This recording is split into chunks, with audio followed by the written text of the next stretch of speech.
ಪರಾಶರಸೂನುಃ ಸತ್ಯವತೀ ಹೃದಯನಂದನೋ ವ್ಯಾಸಃ ಯಸ್ಯ ಆಸ್ಯ ಕಮಲಗಲಿತಂ ವಾङ्ಮಯಮೃತಂ ಜಗತ್ಪಿಬತಿ. ಭುಜಗಭೌಗಾಭಮುದ್ಯಮ್ಯ ಹೃದಯಂ ನಿಜಭುಜಂ ದಕ್ಷಿಣಂ ಲಕ್ಷಣಾಢ್ಯಂ ಲಲಿತಮುದ್ರಿಕ್ತವಿಜ್ಞಾನಮುದ್ರಂ ಭಜ ಭಜ ಅನಂತಮಿತ್ಯಾಲಪಂತಂ ಪ್ರಣತವಾನ್ ಪ್ರಾಣಿನಾಂ ಪ್ರಾಣಭೂತಂ ಪ್ರಣತಿಭಿಃ ಪ್ರೀಣಯೇ ಪೂರ್ಣಬೋಧಂ. ಭವದವೋಷ್ಣೇನ ತತಪ್ಯಮನನ್ ಭುವಿ ಪರಂ ನಾಥಮಪ್ರೇಕ್ಷಮಣನ್ ಭುವನಮನ್ಯೇನ ಚ ಅನ್ಯೇನ ದೋಷ್ಣಾ ಭವತು ಭೀರ್ಮಾ ಇತಿ ನಃ ಸಾಂತ್ವಯಂತಂ ಪ್ರಣತವಾನ್ ಪ್ರಾಣಿನಾಂ ಪ್ರಾಣಭೂತಂ ಪ್ರಣತಿಭಿಃ ಪ್ರೀಣಯೇ ಪೂರ್ಣಬೋಧಂ. ಜನ್ಮಾದ್ಯಸ್ಯ ಯತೋನ್ಮಯಾದಿತರತಶ್ಚಾರ್ಥೇಷ್ವಭಿಜ್ಞಸ್ವರಾಟ್ ತೇನೇ ಬ್ರಹ್ಮಹೃದಾಯ ಆದಿಕವಯೇ ಮುಹ್ಯಂತಿ ಯಂ ಸೂರಯಃ ತೇಜೋವಾರಿ ಮೃದಾಂ ಯಥಾ ವಿನಿಮಯೋ ಯತ್ರ ತ್ರಿಸರ್ಗೋ ಮೃಷಾ ಧಾಮ್ನಾ ಸ್ವೇನ ಸದಾ ನಿರಸ್ತಕುಹಕಂ ಸತ್ಯಂ ಪರಂ ಧೀಮಹಿ. ನನ್ನ ಅಧ್ಯಾತ್ಮ ಬಂಧುಗಳೇ, ನಾವು ವಾಮನನ ತನಕ ಬಂದಿದ್ದೇವೆ. ನಿನ್ನೆ ಆ ಅವತಾರಗಳ ಹಿಂದೆ ಇದ್ದ ಉದ್ದೇಶಗಳು, ಅದರಿಂದ ನಾವು ಕಲಿಬೇಕಾದಂಥ ಜೀವನದ ಪಾಠಗಳು, ಅದರಲ್ಲಿ ಮೇಲುನೋಟಕ್ಕೆ ಕಾಣುವ ಅನುಪಪತ್ತಿಗಳು, ಅದರ ಪರಿಹಾರಗಳು, ಇದನ್ನೆಲ್ಲ ಸಾಕಷ್ಟು ಚಿಂತನೆ ಮಾಡಿದ್ದೇವೆ. ನಾವು ಮುಂದೆ ನೋಡಬೇಕಾದ್ದು ಒಂದು ದೃಷ್ಟಿಯಿಂದ ಮುಂದೆ ಬರತಕ್ಕ ಅವತಾರಗಳು ಉಂಟಲ್ಲ, ಅವು ಎಲ್ಲವೂ ಕೂಡ ನಾನು ಹೇಳಿದೆ ಫಿಸಿಕಲ್ ಇನ್ಕಾರ್ನೇಷನ್ಸ್. ಅಂದರೆ ಮನುಷ್ಯನಿಗೆ ಈ ಭೂಲೋಕದಲ್ಲಿ ಎಲ್ಲರ ಹಾಗೆಯೇ ಮನುಷ್ಯ ರೂಪದಿಂದ ಕಾಣಿಸಿಕೊಂಡ ಅವತಾರಗಳು. ಈ ಮೊದಲು ಬಂದ ಮತ್ಸ್ಯ, ಕೂರ್ಮ, ವರಾಹ, ನರಸಿಂಹ, ವಾಮನ ಇವ್ಯಾವೂ ಕೂಡ ಭೂಲೋಕದಲ್ಲಿ ಜನರ ಕಣ್ಣಿಗೆ ಕಾಣಿಸಿಕೊಂಡ ಅವತಾರಗಳಲ್ಲ. ಇಲ್ಲಿ ಕಂಡದ್ದಿದ್ದರೆ ಜ್ಞಾನಿಗಳ ದೃಷ್ಟಿಗೆ ಮಾತ್ರ. ಅದು ಡಿವೈನ್ ಇನ್ಕಾರ್ನೇಷನ್ಸ್ ಅವೆಲ್ಲ. ವಾಮನ ಕೂಡ ದೇವಲೋಕದಲ್ಲಿ ಹುಟ್ಟಿದ್ದು, ಅವತರಿಸಿದ್ದು. ಭೂಲೋಕದಲ್ಲೇ ಮನುಷ್ಯರಂತೆಯೇ ಹುಟ್ಟಿ ಬೆಳೆದು ಮನುಷ್ಯರ ಜೊತೆಗೆಯೇ ಓಡಾಡಿದ ಅನುಭವಗಳು ಇನ್ನು ಮುಂದೆ ಬರುವಂಥವು. ಪರಶುರಾಮ ಭಾಗವತದಲ್ಲಿ ಬಂದ ಆರ್ಡರ್ ಪ್ರಕಾರ ಮೊದಲು ಈಗ ಪರಶುರಾಮ ಬರ್ತಾನೆ. ಅವನು ಅಲ್ಲಿಂದ ಪ್ರಾರಂಭ. ಭೂಲೋಕದಲ್ಲಿ ಮನುಷ್ಯರ ಕಣ್ಣಿಗೆ ಕಾಣುವ ಭಗವಂತನ ಇನ್ಕಾರ್ನೇಷನ್ಸು, ಅವತಾರಗಳು.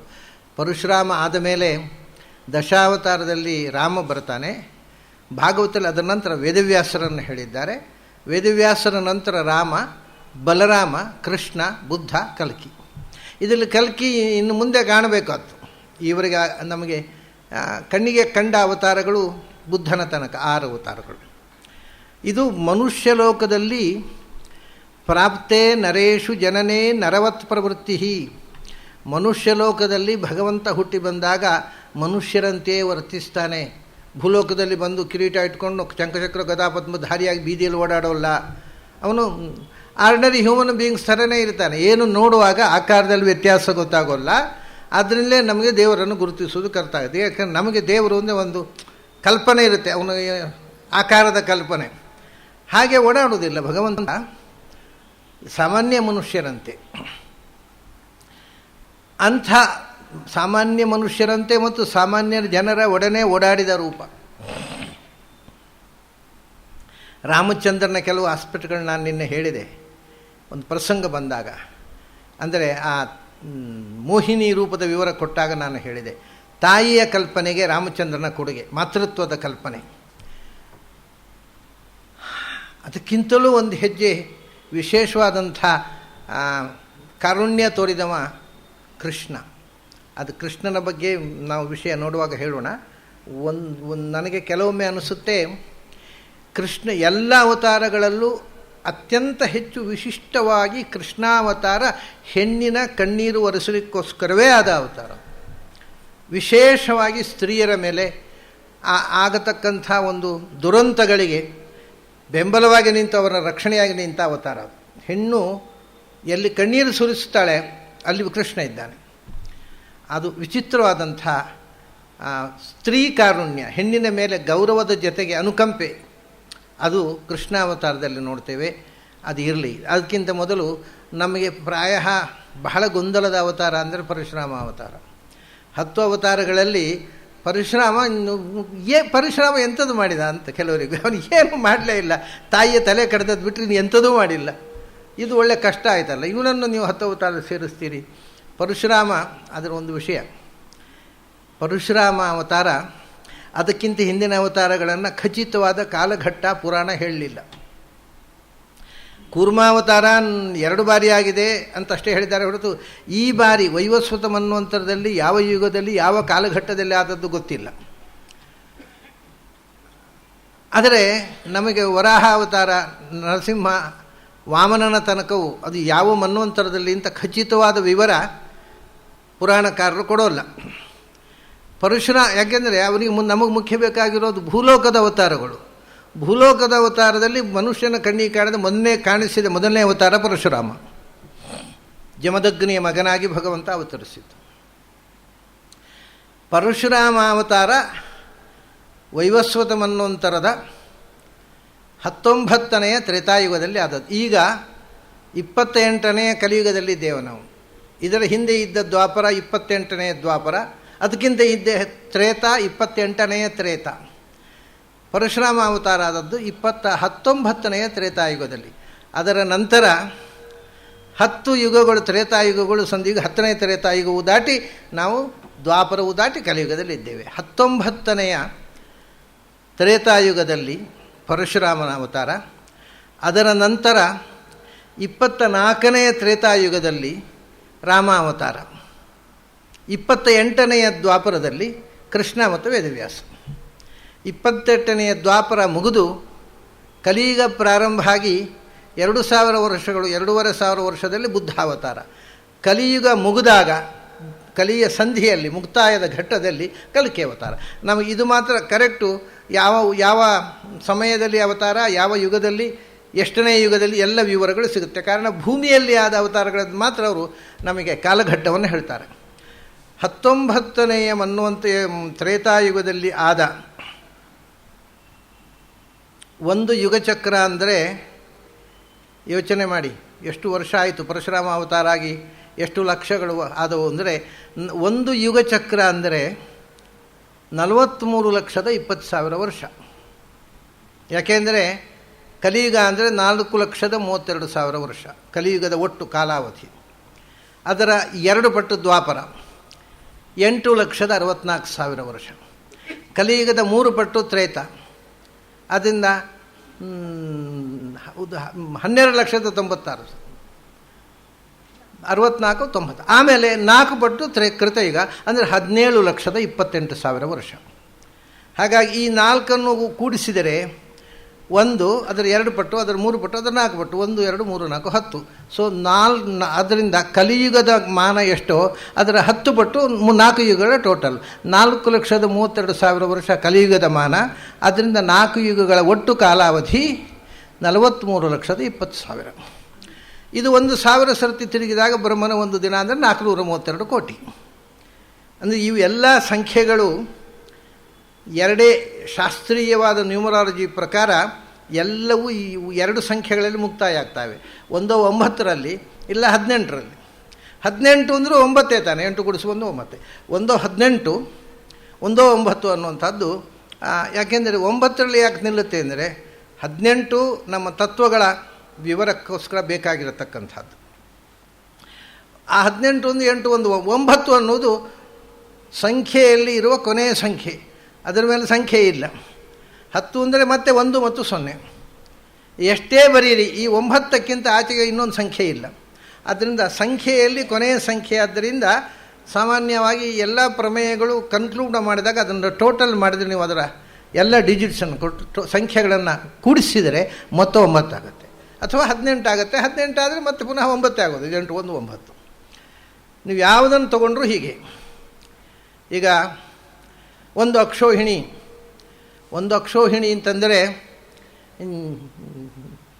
ಅದರಲ್ಲಿ ಬರ್ತಕ್ಕಂಥ ಲೆಕ್ಕ ತಗೊಂಡ್ರೆ ರಥಗಳು, ಆನೆಗಳು 21,870 ರಥಗಳು ಮತ್ತು ಆನೆಗಳು 21,870. 8, 7, 15, 1, 16, 2, 18.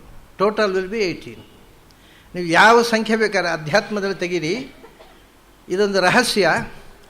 ಅದರ ಒಟ್ಟು ಟೋಟಲ್ 18 ಆಗುತ್ತೆ. ಅದು ಆಗದೇ ಇರುವಂಥ ಕೆಲವು ಇರಬಹುದು.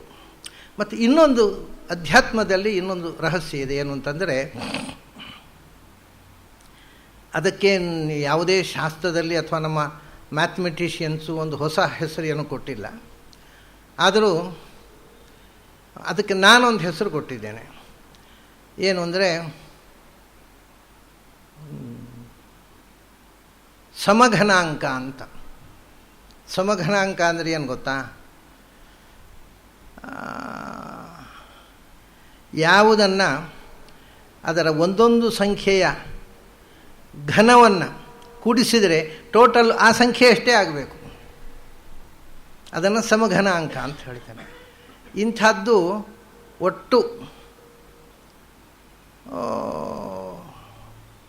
ಒಟ್ಟು ಇರೋದೇ, ಇಡೀ ನೀವು ಅನಂತದ ತನಕ ಕೌಂಟ್ ಮಾಡಿದರೂ ಸಮಘನಾಂಕವಾದ ಸಂಖ್ಯೆಗಳು ಇರೋದೇ 4.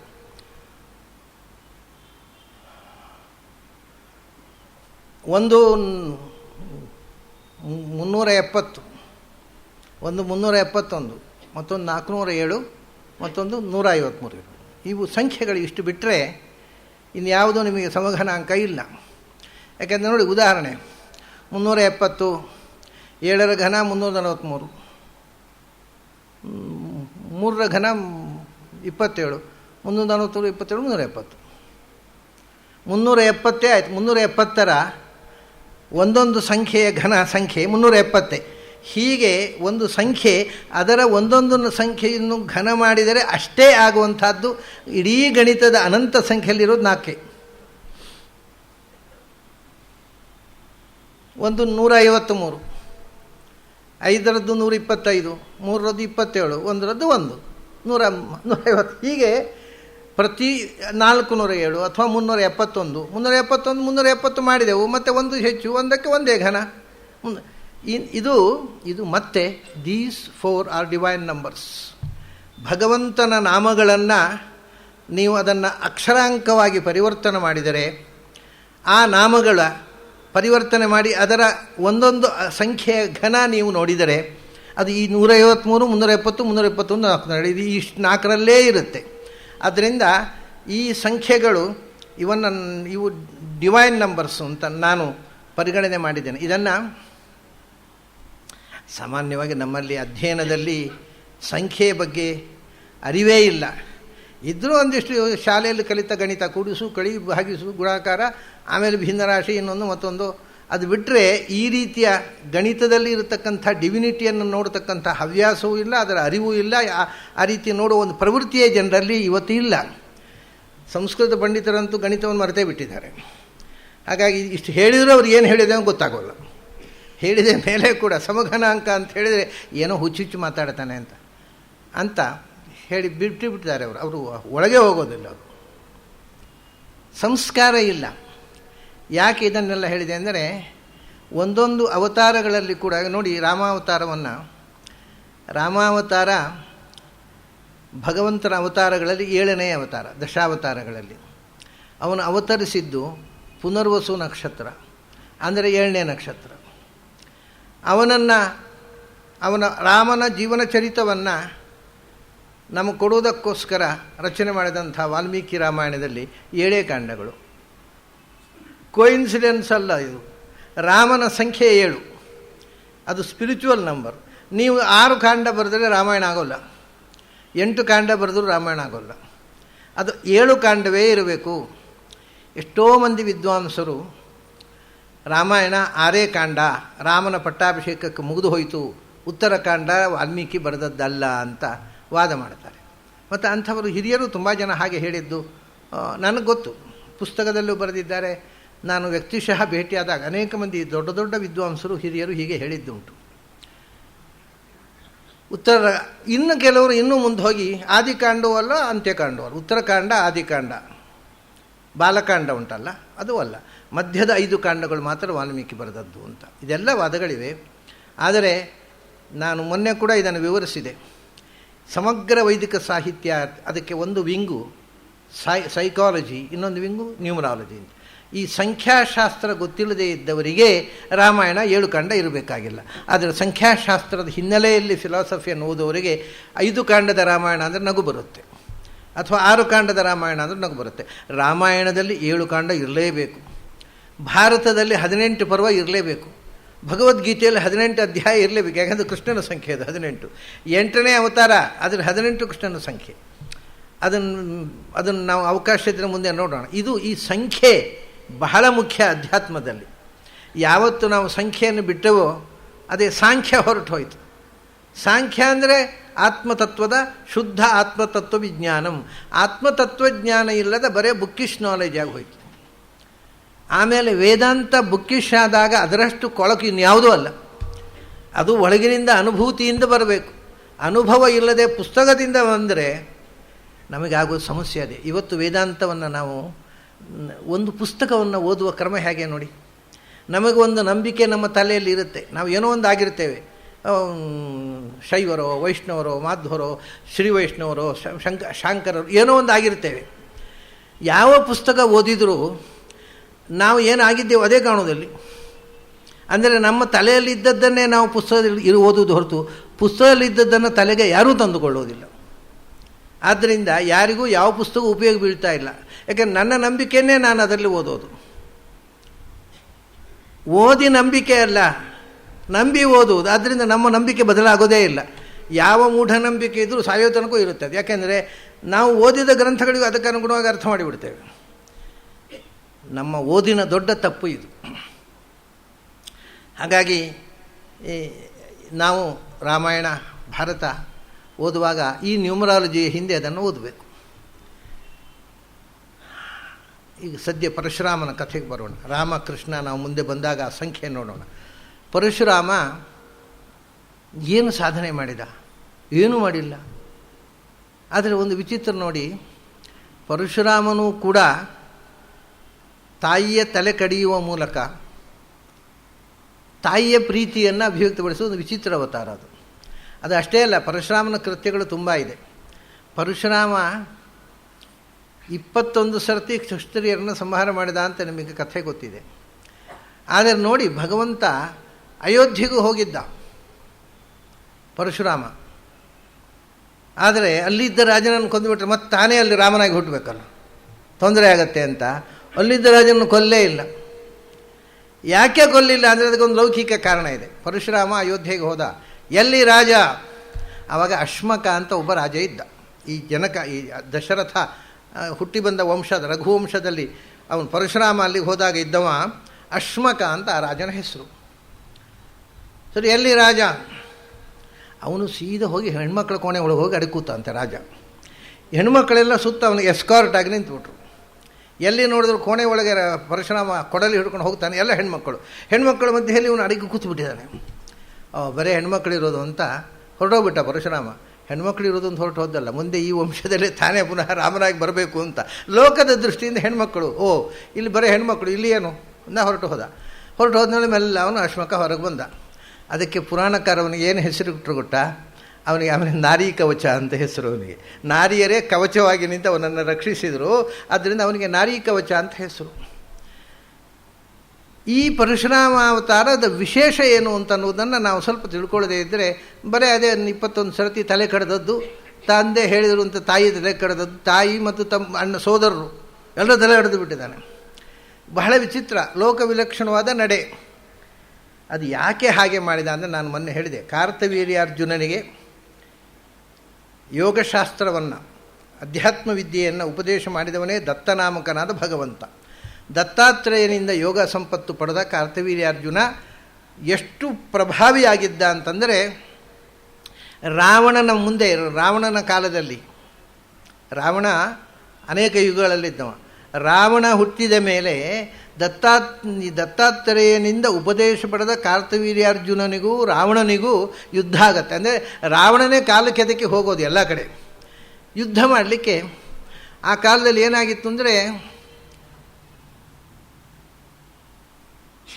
ಅತುಲಂಬಲಮೇತಸ್ಯ ವಾಲಿನೋ ರಾವಣಸ್ಯ ಚ, ಇದು ರಾಮಚಂದ್ರನ ಮಾತು ವಾಲ್ಮೀಕಿ ರಾಮಾಯಣದಲ್ಲಿ.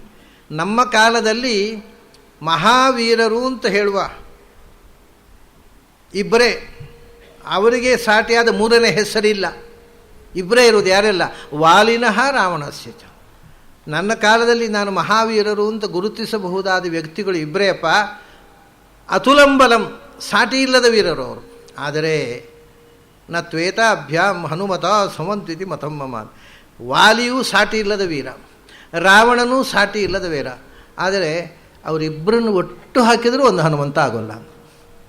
ಇವರಿಬ್ಬರು ಒಟ್ಟಿಗೆ ಸೇರಿದರೂ ಹನುಮಂತನ ಮುಂದೆ ನಿಲ್ಲೋದನ್ನು. ನ ತ್ವೇತಾಭ್ಯಾಂ ಹನುಮತ ಸಮಂತ್ವಿತಿ ಮತಂ ಮಮ. ಇದು ನನ್ನ ಸಿದ್ಧಾಂತ ಅಂತಾರೆ ರಾಮಚಂದ್ರ. ಇವರಿಬ್ಬರು ಒಟ್ಟಿಗೆ ಸೇರಿದರೂ ಒಂದು ಹನುಮಂತ ಆಗೋಲ್ಲ. ಹೀಗೆ ಮಹಾವೀರ ರಾವಣ. ಆದ್ದರಿಂದ ಅವನಿಗೇನು ಜಗತ್ತಿನಲ್ಲಿ ಎಲ್ಲರನ್ನೂ ಸೋಲಿಸಿಬಿಡಬೇಕು, ನಾನು ರಾಜಾಧಿರಾಜ ಆಗಬೇಕು, ಚಕ್ರವರ್ತಿ ಆಗಬೇಕು ಅನ್ನುವಂಥ ಒಂದು ಆಸೆ.